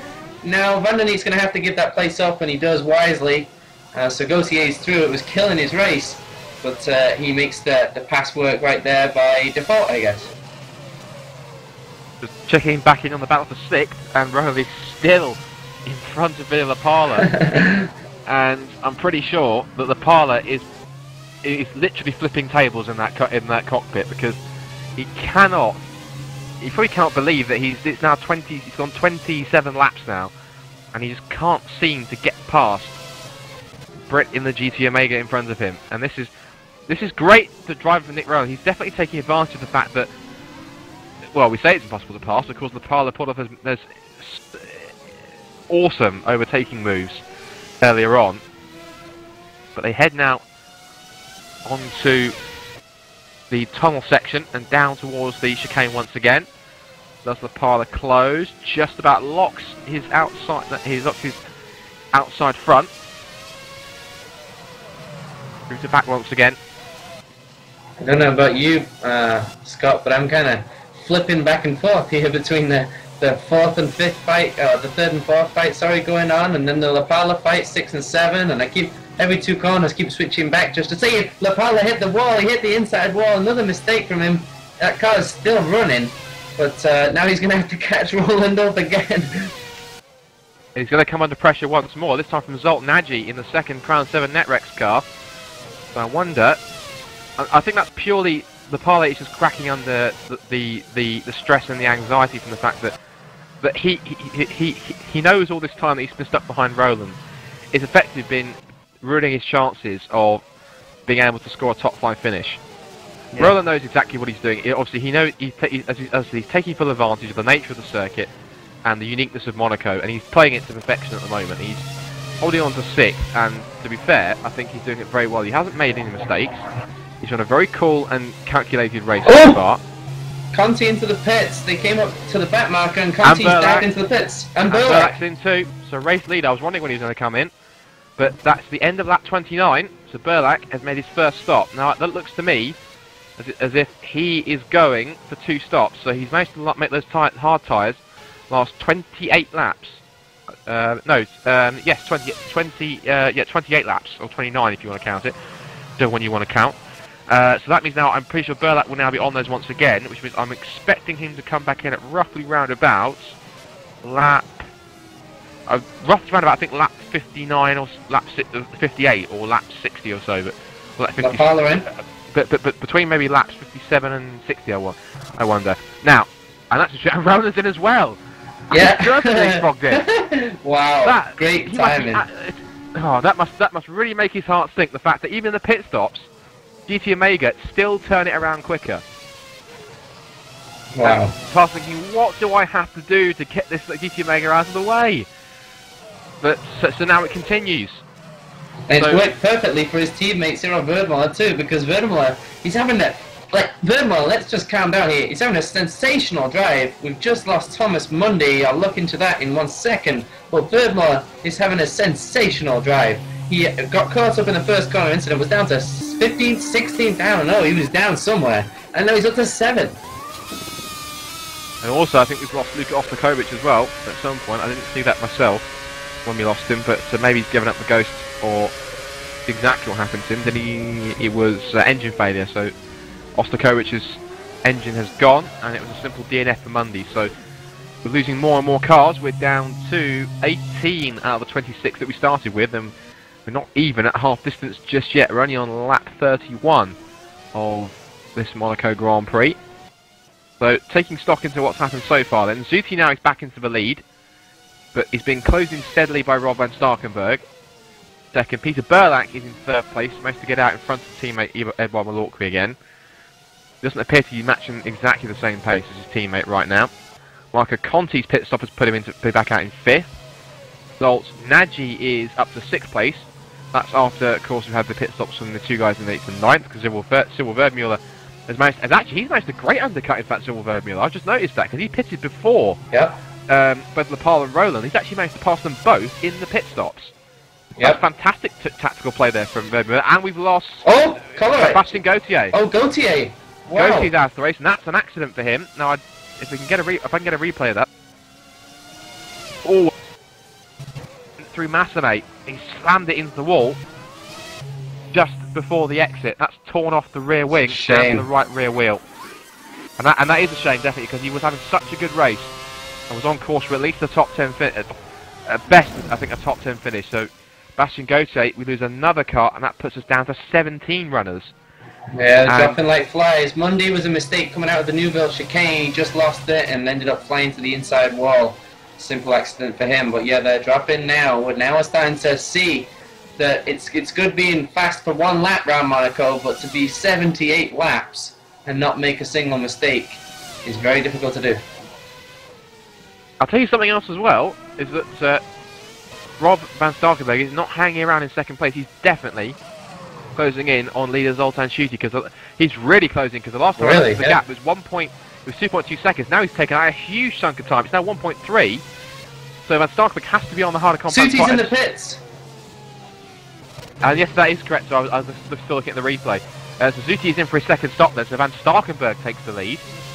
Is he going to come out here? Is he going to come out in traffic? Burlak goes by. Where is Malorqui? Malorqui goes by. So Suti, he should come out ahead of Conti. And he will do, yes. Oh, maybe. Is the tight line? No! Conti's got it! Just about gets side by side. Almost, that's a disaster. It was, but Conti just about had enough pace to get through, although Zuti's trying hard. I think he thought about trying to go a bit desperate up the outside of Massenet, but, I thought we were saying someone lost a wheel there, but that's someone's, I'm guessing that's just the graphical glitch of Bastien Gautier's wheel that fell off as it ended up rolling down the hill and just on the tip of the hill as you went plunged down towards Mirabeau. And Zuti with a lot of inside curve there on a lot inside pavement to the second part of Mirabeau there towards Portier. Yeah. I'm not quite sure the stewards will appreciate that if he does that too many times. I don't think he found any time from it though. I think he lost time if anything. So. But he'll certainly get a warning for that, or at least probably from his team at least. I would have thought. But Zuti then holding on to 5th place and chasing after Marco Conti. So what's that going to be key is now we've got the hard tyre runners in front now of Zuti's got to try and do it all again. This is going to intrigue to see how it plays out now, because now Berlet's going to see if he tries to close in. He is closing in. He's taken 4/10 of a second now in that last sector, which we know he's great in. The Berlac at the moment is the man who's quite quick. It may have been to the fact I've just seen that Kevin Russo was in the way of Van Starkenberg, and the precision driver had to manoeuvre his way around him. But the World Trophy Champion is charging towards what could be his first ever World Series victory, and what a place to grab it around the streets of Monaco. Yeah, and of all the things that have been changing, we've been losing drivers, pit stops, everything going on, at least we can rest at night that there is one constant, which is that Lapala is still stuck behind Nick Rowland's car, and he's caught him right back up again, and we're going to Saint-Devote, so maybe Lapala will outbreak himself again here. He's going to look at the inside and say, I don't know what Lapala is thinking anymore. He's going to be thinking, well, I've tried this, that didn't work. I've tried this didn't work.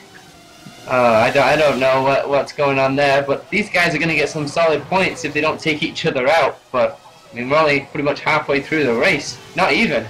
So he's probably furiously calculating that cockpit. Where's he try again? And well, that might have been his next move there, because he just had a slight look up the inside. He just thought about it, but I think he's still giving Roland something to think about. Although Roland's more thinking what's ahead of him rather than what's behind, I think, because he's just been consistently pounding away in ahead of the go speed.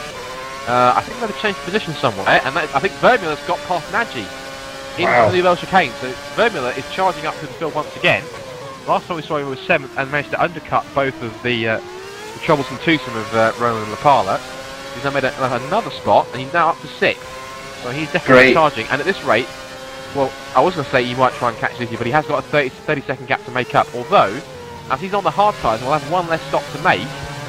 That's going to be really intriguing. Well, not whether he can start to reel in that gap already.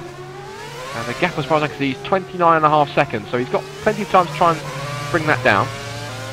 Now, Zuti is already on the soft tyres, and he's now just holding on with a 1.2 second gap between himself and Conti in front.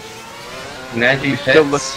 Yeah, Nagy did pit also, he just after Vermeule overtook him. I did spot that in the background. As Roland still carries on in front of Lapala. This is, I'm pretty sure Ghost Speed are not going to appreciate this. I'm pretty sure that, I'm sure Nick will be unapologetic tomorrow in the World Championship broadcast when I ask him about it. Because effectively he's doing nothing wrong. He's driving his own race and he's doing well to hold on to it as Lapala lights up the rears on the exit of the station hairpin. As I said, Roland's doing nothing wrong here. He's just holding his position. He's not blocking. He's not doing any over aggressive moves. He's not blocking in any illegal way.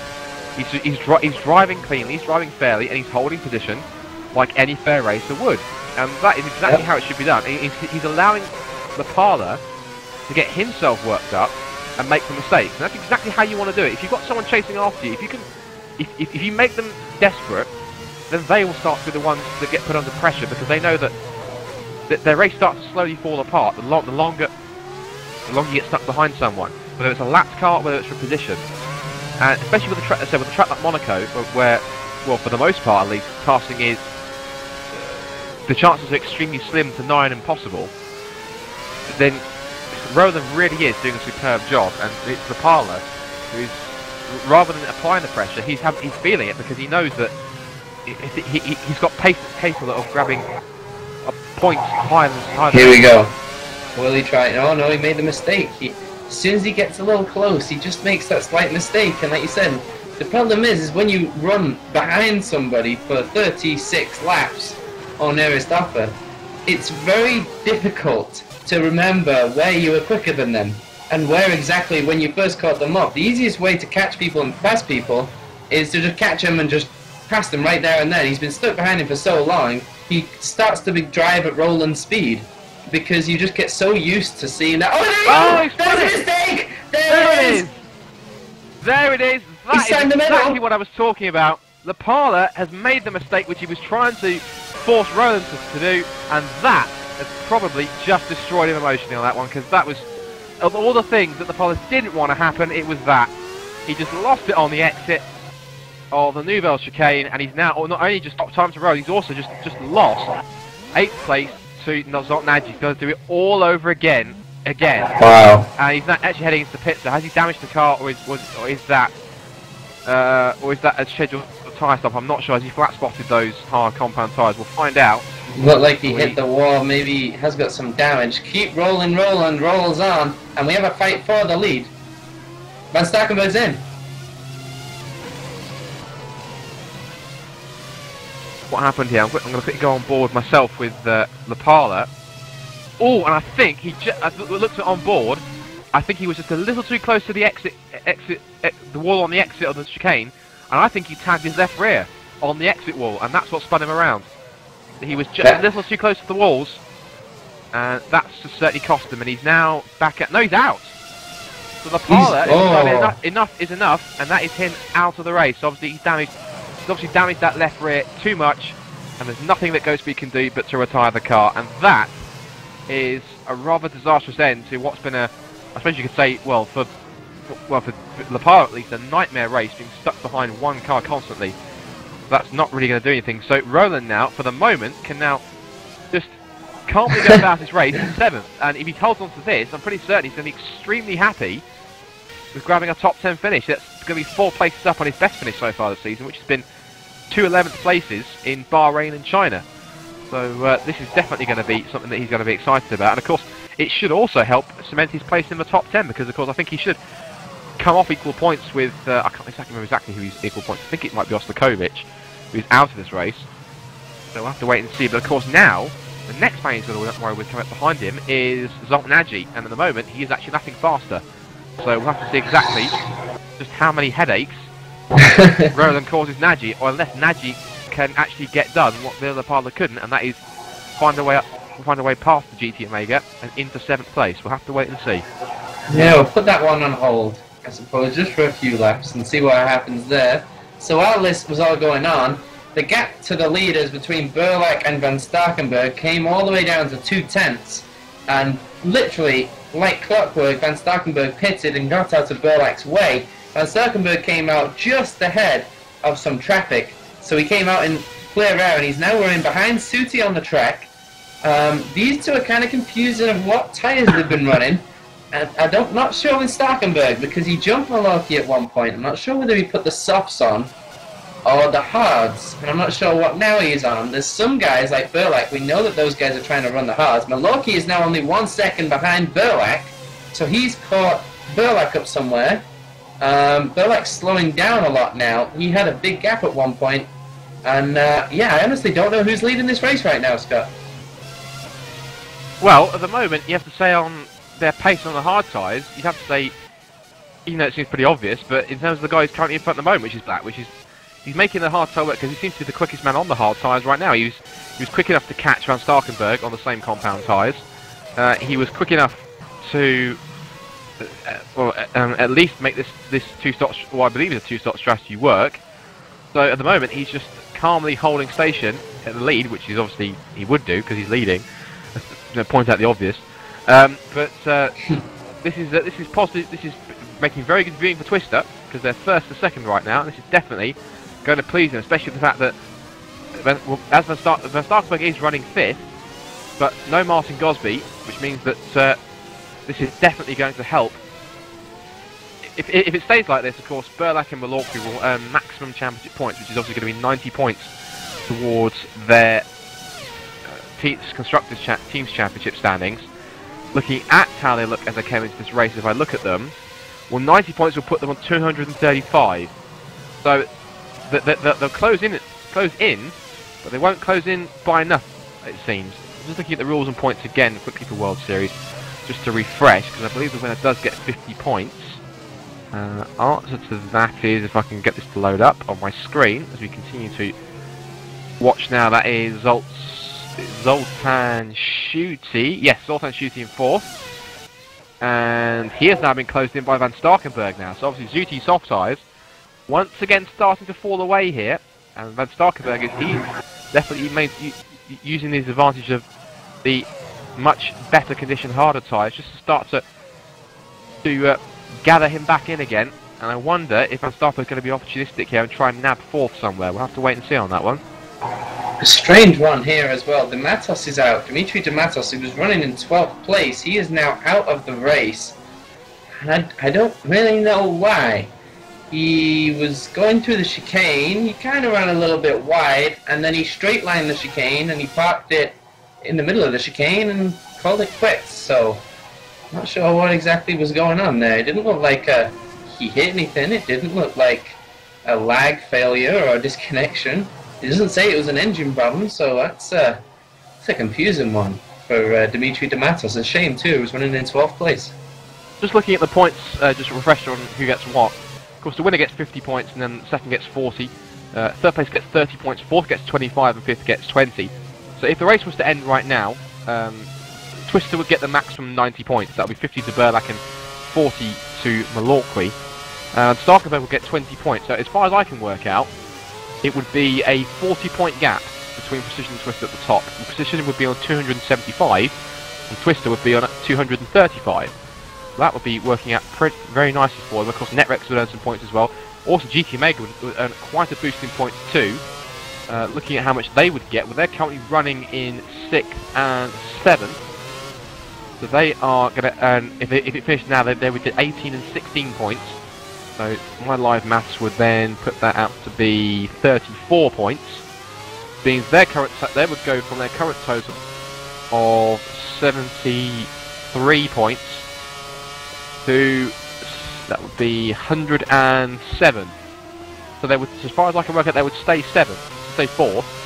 Because Netrex would increase their gap at the moment, because of course their drivers are now 4th and 8th right now. So as I'm just watching Francisco Maldonado in the Positive Sim Racing car, in the white, green and orange car, which is a very Force India-esque looking livery, enters pit road. Burlack now continues to lead. Now the gap is 1.4 seconds pretty much between him and his teammate Edward Malorqui. Marco Conti is holding that position. This is looking really good so far for Twister as a whole, because their sister team is doing extremely well in 3rd right now. Yep. And then we've got now 4th, of course, Zoltan Schutte, who, of course, remember, started on the front row of the grid. And Rob Van Starkenberg is chasing after him in 5th. Cyril Vermeulen that's still 6th. And at the moment, Nick Rowland is... he's just about staying in front right now. So we've also lost another car now. We've lost Adrian Rodriguez now. That was an engine another problem. Car we've lost. The cars are falling now, yeah. So we're now on lap 43, and we've lost almost half the field. We're down to 14 cars now. We've lost 12 cars. One more. We lose one more, and I don't want to tempt fate. And if I do, then I apologise now to whoever it is that drops out next. Again. If that should happen. Again, yes. Because it's not. Because we're very known to putting commentators' curses on whoever's supposed to be going out next. So whoever goes out next, and looking at this rate, there will be somebody. And not obviously we don't want that to happen, but anyway, that means we're going to be down to half the field, just over the halfway point. So at this rate, then I'm expecting us to finish with no cars by the time we get to the flag.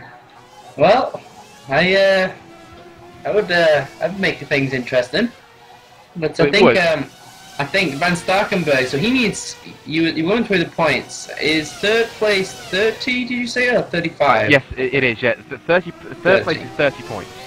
Okay, so he would need 3rd place then to take the lead of the Drivers' Championship. Yes, he would. Yes, I mean the points he's got at the moment, which is 20 points in 5th place if the race finished now, he would be 5 points off the lead. So he would be 5 points away from Gosby.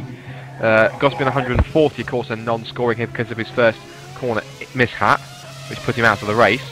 And Van Starkenburg would be at 135. So obviously Van Starkenburg would have to go. Obviously, if he finishes 4th, he'll be level on points, but Gosby will still be ahead because he's won more races. Of course, Gosby's 2 victories compared to Van Starkenburg's 1. But of course, yes, you're right. If Van Starkenburg can find himself in 3rd place, he will take the championship lead going into round 5. Now, that should be pretty intriguing. Also, what's intriguing, let's look at our old pal Nick Rowland, because look who's managed to catch him up now, Zoltan Nagy. So another guy's trying to give some headaches to. Let's see what happens here. So Nagy's now on the rear diffuse of the GT Omega. Let's see if he can do what Ville Lapala couldn't. Rowland's a very good defensive driver. He's a very clean and fair defensive driver as well. We'll have to wait and see exactly how this plays out as they head down towards the Nouvelle Chicane again. Under braking, and Rowland covers the line well, but Nagy still right there on his gearbox as they sprint up towards the back, flick it down a couple of gears and going through it. Alex Diaz is out of the race now. Lost and Kevin Russo. So they've really dropped. Well, Alex Diaz was out for quite a while, so we are now down to 13 cars. So I've cursed Kevin Russo. Apologies for that, Kim. I didn't mean it honest. But Rowland now is now see if he can fend off Zoltan Nagy here. This is going to be quite intriguing. I think, so let's see what happens here. Is Nagy going to try it up the inside? We thought about it, but just had to slot back in behind. A little bit of wheel spin on the exit. So I wonder if Nagy can stay cool under pressure whilst trying to apply the pressure on Rowland ahead, because he's definitely staying quite close in that dirty air. Yeah, he's going to have to do them quickly because he can't get stuck in a rhythm behind someone consistent like Rowland. He's getting really close again. And it was a mistake from Russo in the Nouvelle Chicane. He kind of got sideways, left, right, west, east, and just ended up in the wall. So it was a shame for him. And yeah, we have lost half the field. And Nagy lost a lot of time there to Rowland through that section. I have to close in again on him. Oh, that's late. I mean, you do get kind of the effect that they always talk about in Formula 1 with the cars, but that seemed a little bit of a extreme one. Rowland is very easy on the brakes, it seems, not got a whole lot of faith. He kind of brakes early, but he gets good launches off the corners because of it, and that's why he's very difficult to pass. And he knows where to place his car as well. He's, as I said earlier, he's not one to just jerk in front of somebody or make a rash decision and try and put someone in danger. He's very calculated, he's very considerate when it comes to when he puts his car to defend his position. And that's what makes him a very popular driver around the paddock, is that, or in sim racing in general, because he knows exactly what he needs to do and he just gets on his head down and does it. And he also seems to be very good at staying calm under pressure, because obviously we saw Lapala put him under pressure for practically the whole first half of the race, and he didn't budge once. It was Lapala who made all the errors. And now now Nagy seems to be a little bit calmer than Lapala was, and not getting himself all crossed up like the Ghost Speed driver did. So we'll have to keep an eye on that one. Just behind them, just as an update, just to where everyone else is in relation. Antonio Colleret is 9th. He's a lap down on the leaders now, but he is now currently just exiting out of Mirabeau Initial Station hairpin. So Nagy's already just exiting now the Nouvelle Chicane, but still on the rear wing of Rowland. And Colleret is, I'd say, that gap is roughly around, I'd say, 10 to 15 seconds, that gap I would calculate that at. As Nagy, once again, is just giving him a few more headaches. And they run towards Rascasse. Straight line in the braking, Nagy locks up, but tucks it to a late apex through Rascasse. Anthony Nogent just sweeps on the exit and back onto the throttle once again, and the gap between them is pretty much 4/10 of a second. Nagy closing again under braking. Another good fight between Masciuli and Danny van der Neat for 10th place. Nagy thought about a move up the inside into Massenet, but there wasn't quite enough room. Rowland just about got to the corner before him and just got his nose in front. So Nagy's definitely giving Rowland a bit of a harder time. He's definitely sticking with him and not allowing GT Omega to fall away, to edge away too much. But we'll have to wait and see how this is going to... As I said, we'll have to again just continue to keep an eye on this battle, because this is getting pretty intriguing, and see exactly where Nick will end up by the end of the race. Because I do hope he does last the distance, because of course the rate of cars we've had going out, it's pretty incredible. Of course, with more cars that fall out, of course you get less traffic in terms of lapped cars, which is always nice. So, and that's actually something to take into consideration, because if you've got more cars, of course, the more the cars that go out, of course, less cars are still out on track instead of always Nagy locks up going into Raskas. But of course, that means that obviously with less cars, it means Nagy with a huge twitch, very sideways, but did extremely well to catch it. And maybe he's starting to feel a bit hot under the collar now in terms of his pressure. He was a little, also too deep over the too much inside curve, I think, as well, over Sander Vott. So he's starting to get a bit too ragged here. I wonder. Certainly seems that way, because that was a big save right there. I was fearing right there, and like you said, it's really tough to overtake somebody, especially when now he's already shown his hand. Roland already sees where he's quicker than him. And back to the earlier thing I was mentioning, Masculi and Van der Neet.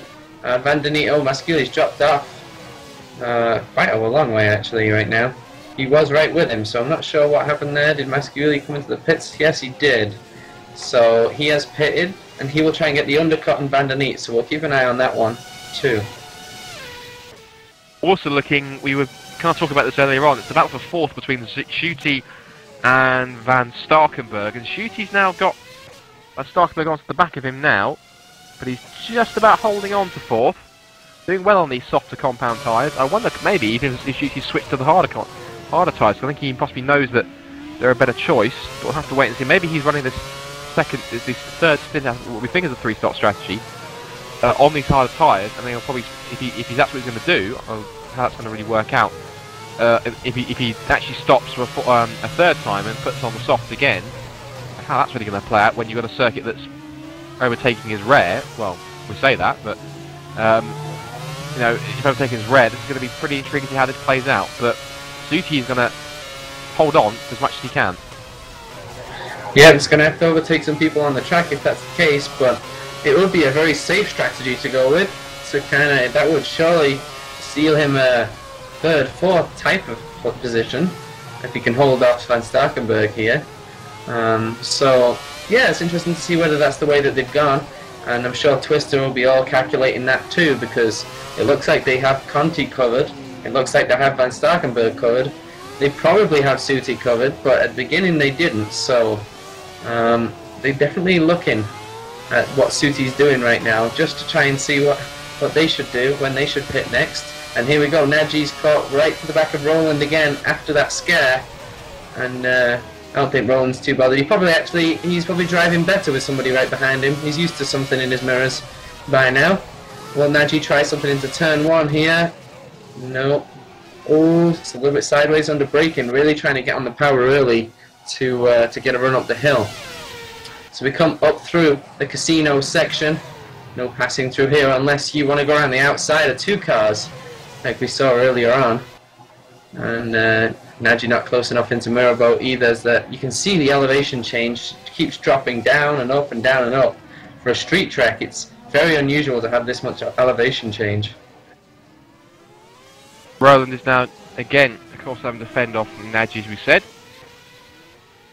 Nagy's he's done incredibly well to catch up again, but then really at the overall pace that Roland's been doing all race, no disrespect to him at all, but it's not really been difficult for anyone who's made a mistake to catch back up to him, because of course it's just the nature of how Roland's just still adjusting back to life in FSR and back in the driving seat. Of course, he's done other series such as leagues such as GPWC. Oh, Peter Burlak's gone! Engine! Peter Burlak's gone! Engine's gone! Oh, race pole position, man, and race leader Peter Burlak is out with engine failure, and that is absolutely cruel. He lasted for 50 laps, and unfortunately Burlak's engine expires, and looks to me here, and did it, and that, oh, and I think it looks to me like he downshifted a bit too quickly into the Nouvelle Chicane, because looking at the replay, and then the back end just steps around, and just of course, when an engine seizes up in a Grand Prix car like that, the rear's just you lose all drive, and everything just seizes up. So that is a huge, huge disappointment. That is something we were not expecting. but it means now we're down to 12 cars left in this race now. This is just unbelievable. So Burlak now holds on to 6th. He's still classified 6th at the moment, but now, of course, he's dropping down the order with the cars that he's lapped. This means to say that Edouard Malorqui now inherits the lead here, so Twister could still win the Monaco Grand Prix, but it's not now we were expecting to win it, because Bit Burlak has just unfortunately shot himself in the arm with that one by downshifting a bit too quickly. That is amazing. I did not expect Peter Burlak to be the next retirement. I almost had a heart attack then. I was kind of, you know, in the mid-race blues and just got woken up, and unbelievable. Peter Burlak, terrible luck for him. And now Edouard Malorqui, I mean, yes, you've just been granted the lead of the race, but you have to be shaking in your boots a bit here. You're driving the same car as Malorqui's lost the lead.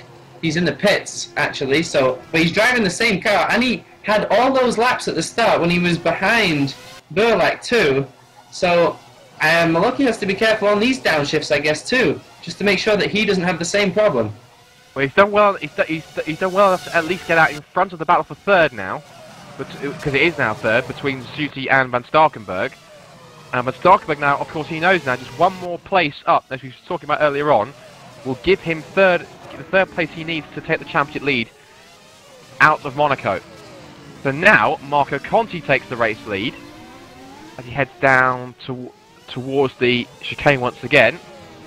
I'm pretty sure that the message has gone out to both Marco and Malorqui. Well, Malorqui would have seen it. Malorqui would have seen Burlak's car just lock up completely and just stop dead in the middle of the track.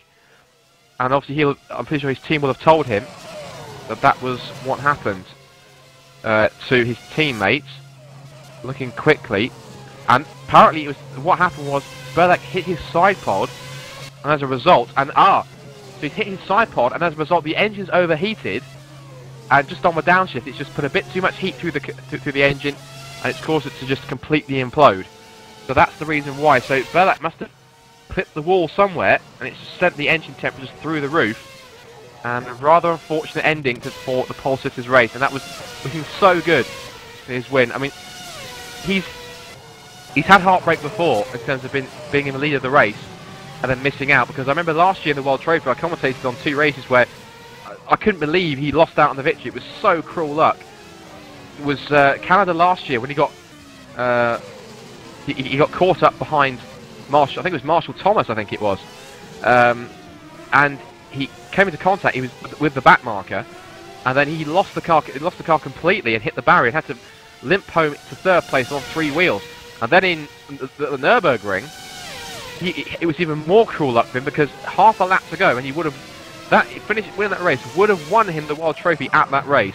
Half a lap to go, and his engine completely expired, and that was just a complete shock. I couldn't believe it. I was looking at some of his previous race results, looked back at the screen, and there was just flames coming out the back of the Twister racing car, and that was just in complete shock. And if you can find it on YouTube anywhere, you can go and watch it, because I went berserk. I just could not believe it had happened to Peter Burlak, and his bad luck with his engine whilst leading has befallen him again, and now he really does have to try and think, what do I have to do to get over my engine problems. The other race he seems to cope, but it's on circuits off like Monaco, where the strain of the engine does really go and really does increase substantially, but he just seems to struggle in terms of keeping those engine temperatures cool. But bad luck for the Croatian, but that is Grand Prix racing, and that's just how it goes sometimes.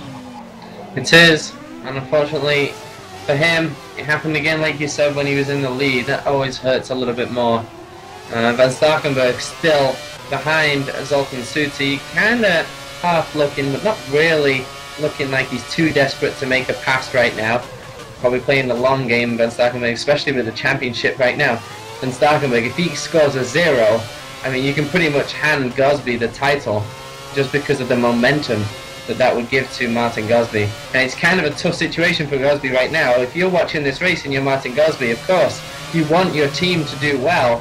You want Precision to do well and do well in the constructors, but I mean, are you rooting for Van Starkenburg right now, or what's happening? Well, what's happening right now is that Nick Rowland is coming under more immense pressure from Zoltan Nagy. He's fallen back a little bit, but now he's right on the back of him, and he was really close almost, I think a little bit, it might have been a slight tap going through Massenet, because I saw that Rowan had to lock it up a little bit on the just as they got to the crest. So Nagi's really giving Rowan the hurry up here. Of course, this is now over 6, now that Burlak has retired. Down towards the chicane once again, Roland's gapping Nagy just a little bit. And Nagy closes under, as you said, runs a little bit more cautious under braking. Nagy has feels more comfortable. And it's like, oh, Nagy's in the wall! Nagy's in the wall!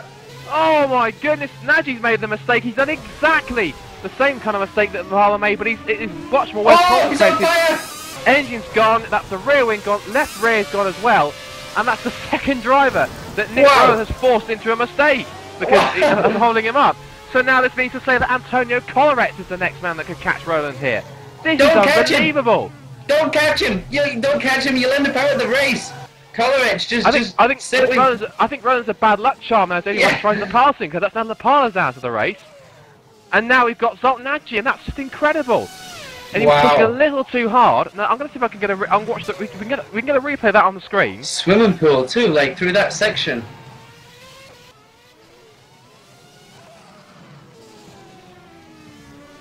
Looking at it, if I go on board with him, I'm going to go on board with him myself. Yeah, just too quick into the entry of the swimming pool section, and he just clipped he carried it on a little bit, clipped the inside of the entrance to the second part, and then his engine just completely died. Obviously, the fact that he was missing a rear wing and also his left rear wheel had more to do with it. So it was obvious he wasn't going to carry on. So we're now down to 12 cars left now, and we've got just over 20 laps left in this race. So this is going to be really intriguing. You daren't talk about anyone else because you feel that you're going to curse them into being the next retirement. So should we just stay silent for the next 20 laps? Cause I think it's probably the safest option. I think this should be like a 1920s silent film, just show you pictures. No commentary, because me and Matt, because us two seem to be quite bad luck charms to anyone that we either praise, anyone that we talk about. So this is going to be, tense now, and everyone is going to be pretty much bricking it in the cockpits now. Because if it can happen to Burlak, if it can happen to Lapala, it can happen to anyone. But we'll wait and see exactly how this is now going to play out. So let's see. I'm going to see exactly how close. Well, Colleretts is quite a way away from Roland now. Roland, I think, has the measure of Colleretts for the moment. I don't think... Well, looking at his lap times... Well, Colleretts' lap times right now... Look at his last 3 or 4 times. He's done... last lap time was a 1:18.6. Before that, a 1:18.0. Before that, another 1:18.0. And then a 1:17.7 before that, and lap 53. Now, comparing to Roland's times, if I look at his laps for the moment... He's actually not been lapping too bad. He's lapping roughly about the same. Last lap was Van Starkenberg. Sorry, Van Starkenberg's really close here. He might do a pass around the outside coming out of the tunnel. Championship leader, maybe. Oh, fighting, and thought twice about that one. He's not really trying to launch one up the inside, you have to say. He's maybe just trying to pressure him into a mistake, but that's the closest Van Starkenberg has got to the back of Zsolt Suti. I apologise to Martin Gosby, of course. Currently, he is leading the championship. Unless Van Starkenberg can get around Suti and finish there, not trying to, favour towards my precision cars at all. But Van Starkenberg had a very, very good chance there. He got very, very close, and he's going to get close for turn 1, is he? No, he's not going to put one up the inside. So this is just going to be seen whether he can make Suti make a mistake. Championship lead is on the line here, as you said. Van Starkenberg took a wider run through Raskas, and again he's trying to get the later apex so we can take more exit speed through the run through Casino. It tucked around Mirabeau once again for the 59th time. Into the station hairpin, of course, or it's been called many other things, the Grand Hotel hairpin or Lowe's hairpin or whatever you want to call it. And now into Portier, into the tunnel. I remember when before they could never show footage in, remember the in-car cameras never worked in real F1, but such as technology has advanced that you can show in-car onboard pictures through the tunnel there. Starkenberg, a little bit of wheel spin on the exit, so he's definitely trying. Gap's now 4/10 of a second, and I wonder if now as they get to the end of the race, you have to make decisions. You have to start making decisions now. How many risks are you going to take? Because of course now we're down to less than half as Van Starkenberg pits. Van Starkenberg is now in from 4th, and I wonder, is he going to try and grab an undercut on Zuti? Because I think he knows Zuti's going to have to pit again now. 60, is it 16, 18 laps, is it now to go? Is that softs or is that hards? This could be intriguing. I wonder, maybe Van Starkenberg could be going softs. He would surely, that's got to be towards the end of the life of the softs, but maybe he can do it. Well, we'll find out. And of course, if Zuti's going on, if he's on the hards right now and going back onto the softs, what you have to remember is that Zuti is going to be on much fresher rubber. Yeah. It all depends on when Zuti's going to make his final stop, if that's what he's going to do. Unless he plans to somehow run to the end on these hard tyres. I'll have to wait and see on that one. But even if, like I said, Van Starkenberg was trying to get the undercut, so even maybe one lap might even be enough for Van Starkenberg to jump past Zuti. They were really close.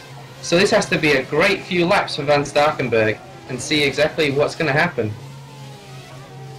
Now, that's quite interesting. We've just been told apparently by our broadcast director Sam Jones, apparently Van Starkenberg had to fix damage and had a long pit stop as well. So not only did he pit for tyres, he was also in to repair some damage too.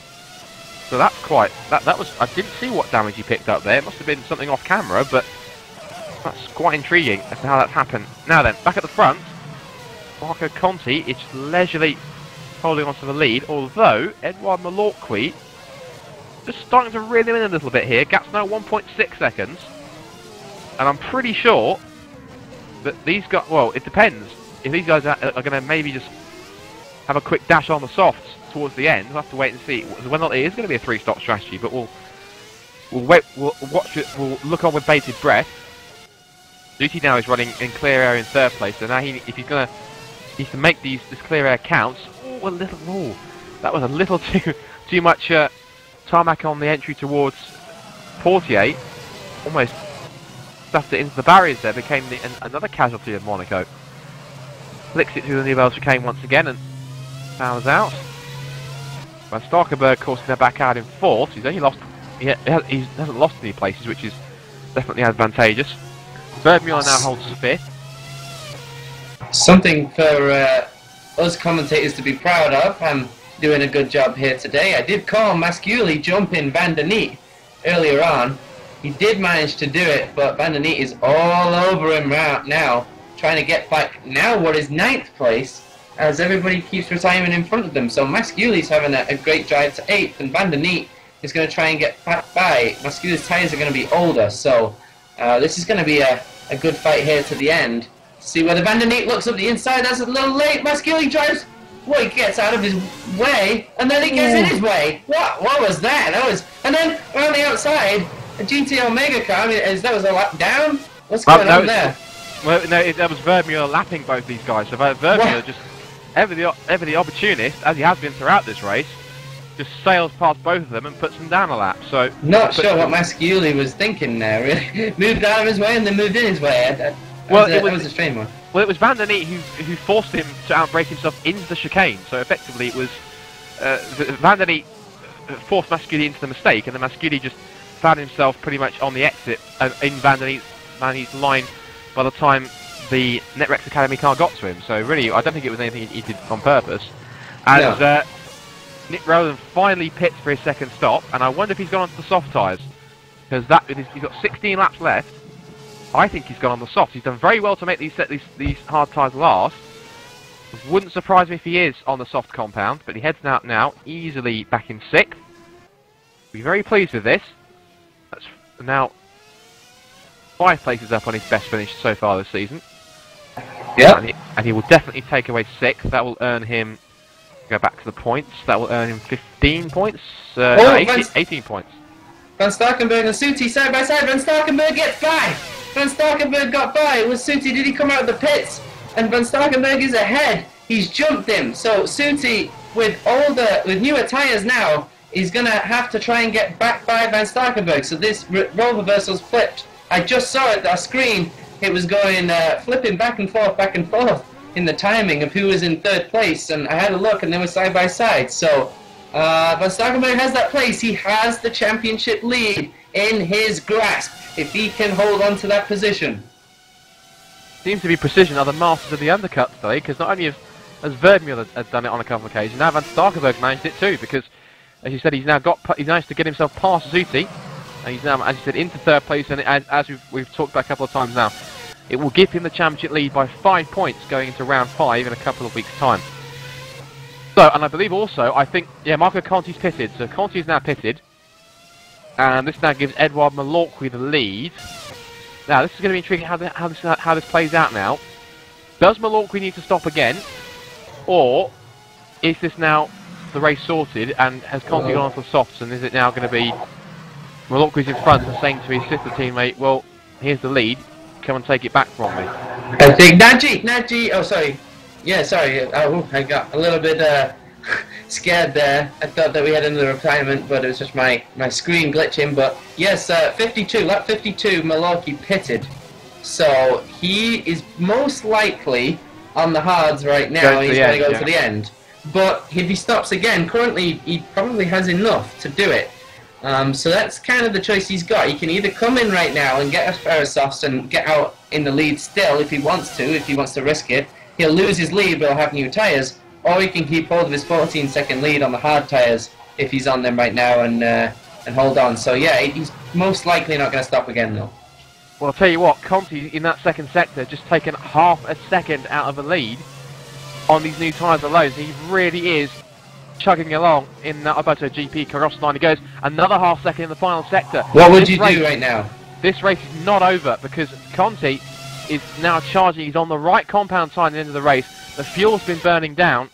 So this really is where he starts to go almost into qualifying mode, if you like, because, you know, soft compound tyres, lighter fuel load. He's now going to try and sprint towards the lead again. But of course, as we've been proved wrong with Roberto Lapala, but for the most part, catching in Grob racing, in particularly Monaco, is one thing, but passing is most certainly another. And oh dear, it didn't quite work. Yeah, he didn't. The problem is Malorqui's not quite got enough to get in and get back out on the soft tyres. So Malorqui's kind of stuck. He is going to have to he's just going to have to stay in and run these tyres. Like he maybe if he'd have been a little bit more awake to what was happening when Conti pitted, maybe if he'd have pitted a lap after, he might have still got out in the lead with the soft tyres. And now he's just playing the game. And Suti is in P. Well, what's going on there? He's out of the race. Zoltan Suti's out of the race. That is unfortunately lag apparently. So we've got another key player in this race.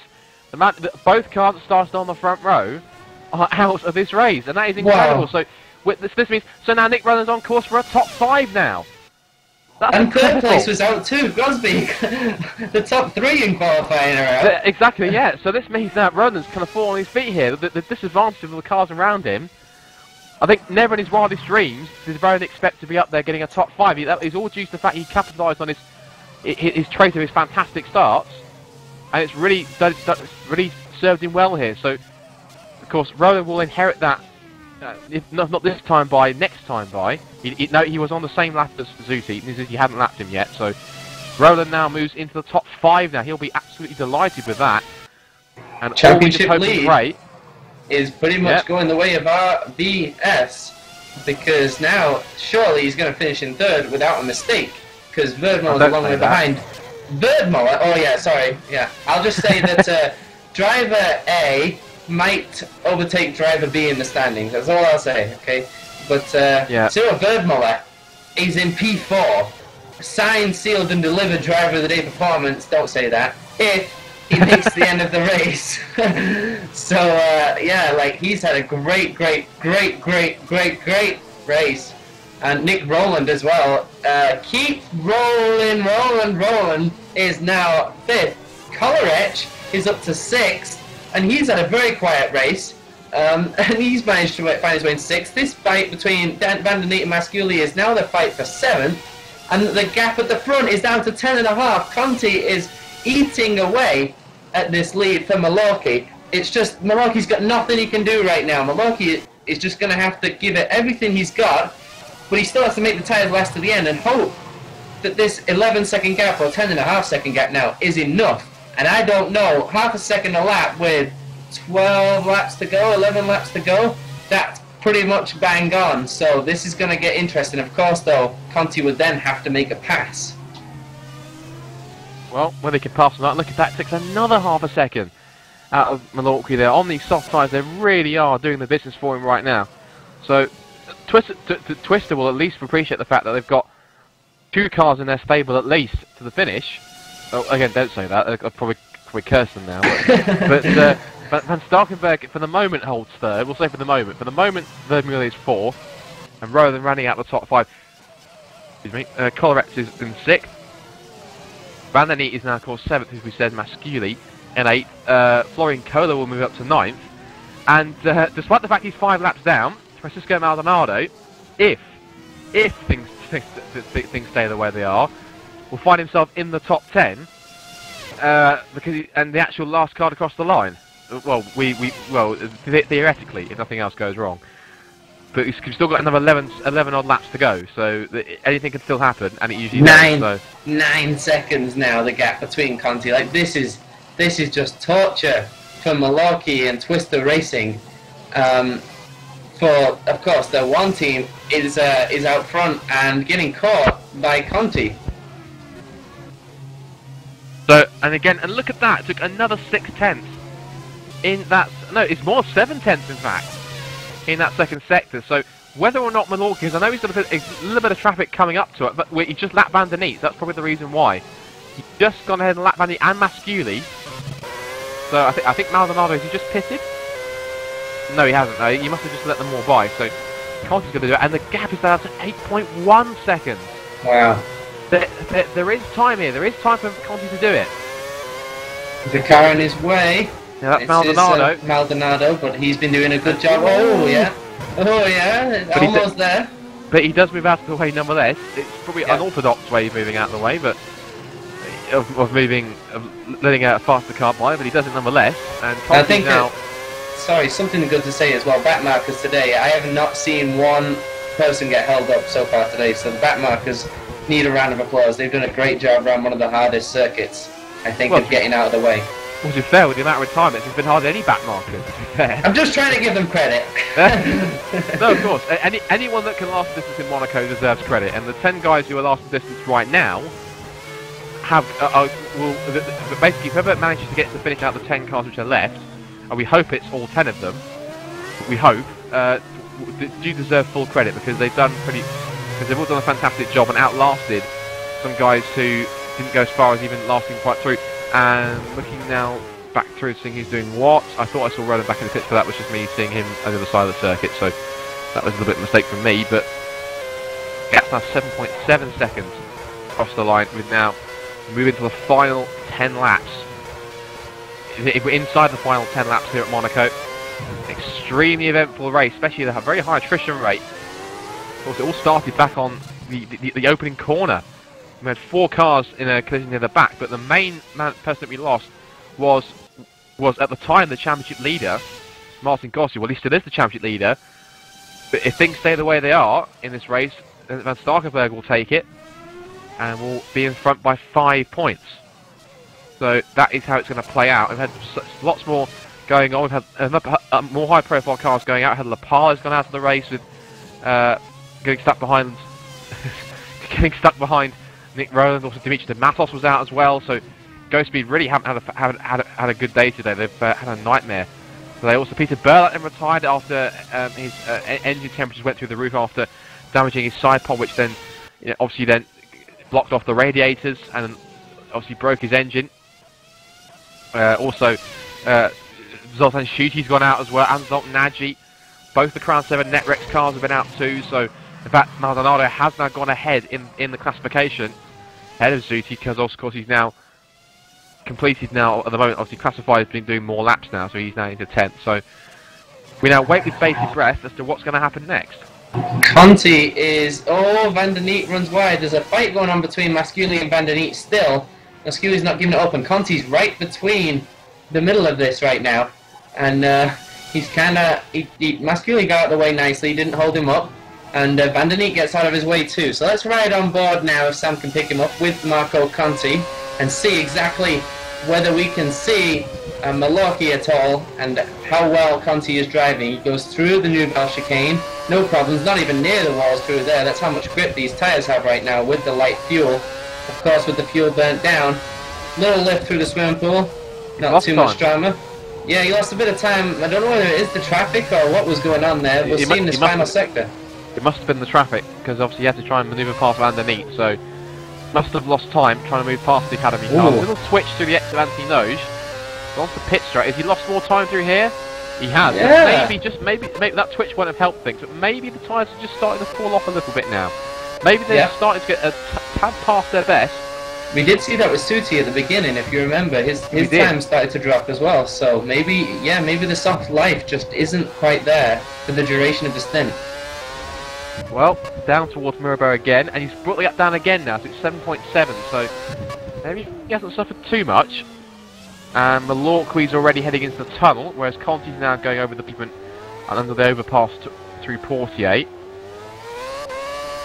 So now there's about 8 laps to go, so effectively, in order for this to happen, Conti needs to take more than a second out of Malorqui lap now. But I wonder, surely Twister wouldn't step in and allow Malorqui to keep the victory if Conti got that close. I'll have to wait now. Another couple of tenths taken out, not too much now this time. Of course, now the tyres are starting just to go through their kind of phase where they've lost the best of their grip now. Of course, they've still grippier than Malorqui's, and they're younger as well. But of course, as it happens with the soft tyre, of course, it degrades faster. Yeah, I think Alberto right now should pretty much tell Conti that, okay, we'll take the 1 and 2 right now. Of course, sister teams, so I think they'll be happy to take the 1 and 2 right now, because he's not really closing anymore, and it's not worth him going out there trying to push to catch up and risking losing that second place and to Precision, because like we said, the fight for the constructors is going on, so we don't want to give any more points to Precision. Certainly don't. Van Starkenberg is now just running calmly in third. Now, he's now coming up behind Nick Rowland, and I'm pretty sure when he braked there, that was a bit of a lag. Well, that really was what he did. I'm pretty sure when he was braking down towards Mirabeau, he just touched the outside wall, or just nudged the outside wall with his left front tyre. Now, I don't believe that would have caused any damage. I'd like to think it wouldn't have. But let's just wait and see as he heads out of the tunnel. And again, braking just after the tip of that crest, of course, Nouvelle Chicane. And it seems to be, for the moment, Rowland has the measure of Van Starkenberg, even though Van Starkenberg is coming through to put a lap on his sister teammate, and I'm pretty sure Rowland will move out of the way, and indeed he does. Apart from him and Conti, it's probably the only time that Rowland has easily let someone pass, I think, because the rest of the time he's been rather reluctant to give him space. I thought he was going to block him. I did think for a second he was going to block, but... Well, that definitely wouldn't go down with the Precision team, since they just signed him, so... No, he wouldn't want to ruin his chances to see out the season after just only his 4th race with the team, so... But he has said, of course, he's very positive with of course, when we're talking about it in China in the World Championship broadcast, he's very positive with the direction that he's taking at the moment. He's very positive with the how things are going, and he's very happy at Precision now. He's learning a lot, and the speed's steadily coming to him. It's steadily kind of just race by race, just getting a little bit more, and it's just good to see that. It's good to see he has got staying power. He's kept his head while he's allowed kept his head and allowed everyone else around him to lose theirs, including Lepal and Nagy, most notably. But Van Starkenberg hits the wall. Van Starkenberg hits the wall. No, Van Starkenberg hits the wall on the engine of the Nouvelle Chicane. Get going. You got to keep going. You got to keep going. You cannot give this up. I was watching on board with Van Starkenberg, and then with Rowland, and I just saw it in front. Van Starkenberg, watching on the replay, turns in. And he just clips the left rear, and Rowland escapes over the tarmac on the inside of the chicane. Now then, how's that caused damage to Van Starkenberg? He's going to keep going. He has to keep going. There's smoke coming from his engine. There's only a few laps left. He's short shifting. You can hear him kind of short shifting a little bit just to try and cool the engine down. Surely not. We're not going to lose Rob Van Starkenberg just laps away from the finish. Look at the short shifting going on right up the hill. Trying to cool the engine down. Now, has this possibly done exactly what Burlak did and damaged his side pod? Oh, this is going to be absolute... This is going to be heartbreak for Precision. They lose the car on the first corner, and now, if they lose the car literally in the final laps, this is going to be a nightmare situation for But Van Starkenberg taking a very wide run. He's third gear hairpin. third gear through the hairpin. He doesn't want to downshift. He doesn't want to risk downshift, and he doesn't want to put any stress on the engine at all. Look, he's not even lighting up the lights on the steering wheel, trying to keep that thing cool, just trying to make it to the end of the race. Unbelievable. If he can't hold on to this right now, this is the championship moment. This is one of the crucial moments you'll look back right here. Van Starkenberg needs to hold on to this. We'll definitely have to keep eagle eyes on this one, because I know Van Starkenberg, his and all of his mechanics in the Precision Motorsports pit are going to be having their hearts in their mouths here, and they'll be praying to God, or whatever religious figure they support, or whatever it is, whatever's up there, to keep this car running until the end. And Van Starkenberg is going to be just nursing this thing to the finish. He starts lap 76 of 78. He's got 3 laps to go, and the engine's still smoking. 20.6. He's dropped way down. That doesn't matter right now. He's a long way ahead of Cyril Verdmuller. Well, Verdmuller, I don't believe will catch him unless Van Starkenberg really slows down and has to really protect his engine. Yeah. If Verdmuller can keep this, Van Starkenberg can keep this going, and I really hope he does, then that's gonna. It'll not only gift. If it does expire, and I really hope it doesn't, it will not only gift Cyril Verdmuller 3rd, but it will give Nick Rowland 4th. But it's not over yet, of course. Yeah, it's not happened yet, so we'll have to see whether that happens. Yeah, I definitely hope it doesn't, because this is going to make the championship fight very, very close if things finish this way. And I think both drivers would feel relief. If Van Starkenberg can hold on to 3rd here, he'll feel relieved after what's gone on. And of course, with Gosby with a 0, he'll feel relieved he has a championship lead. And Gosby, to be fair, will probably be relieved that he's only, 5 points behind him after having a 0. So, Van Starkenberg now seems to have got more in a rhythm of cooling it down. Has he managed to cool it? He's using the lights on the steering wheel now. It's still smoking out the rear, but has he managed to contain the temperatures and at least manage them the same? What you can see, especially through the swimming pool section in Rascasse, he's coasting a lot more. He's letting the car just run. He's trying to stay off the throttle through some of his. He's coasting through Casino Square. So he's letting the natural gravity course of downhill, and again through Mirabeau. Does he go down in his 2nd gear here now? And he is just coasting wherever he can and can afford to, just letting the car roll downhill whenever it can. That's going to be intriguing, but once we keep an eye on that, our leader, Edouard Malorqui, has not only pulled out a big enough gap now, but he is on the final lap, so he's heading through Mirabeau. And what a race this has been. It's certainly been, again, a race of attrition. And we'll keep, of course, with eagle eyes to see exactly what happens to Rob Van Starkenberg. Engine still smoking away slightly, but he's just got to make it now. He's got 1 more lap to complete now after he goes across the line here. So literally they'll be praying to a higher power here that this thing just makes it to the line. But Malorqui is out of the Nouvelle chicane. Well, a lot of people would have thought that after Berlac's pole position and his most of his dominance throughout the race, that it would have been his teammate that would have won, but of course it's engine problems that caused it.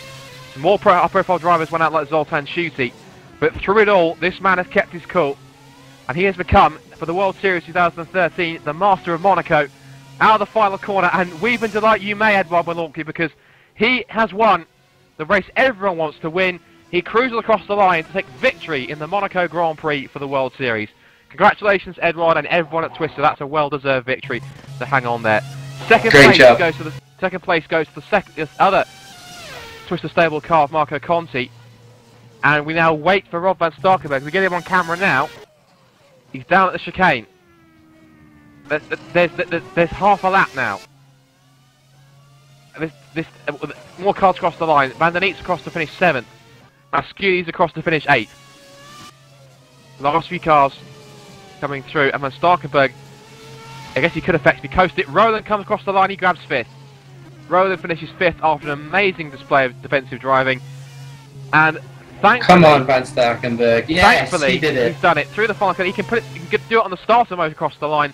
Van Starkenberg just holds on, despite a smoky engine, to take the final podium spot, and that hands him the championship lead exiting this race. He leads now by 5 points. Still Verdmuller across the line for 4th place. Brilliant drive from him. Brilliant strategy there, and also some fantastic running to take advantage of those having an unfortunate run. Also, last few cars coming across the line then. So, as the last car comes across the line, let's take you through what's been an incredible World Series Monaco Grand Prix. The winner is Edouard Malorqui for Twister Racing. Taking advantage of all of those around him losing their heads, he kept his cool, and he's now taken his first victory of the season after some amazing podium finishes.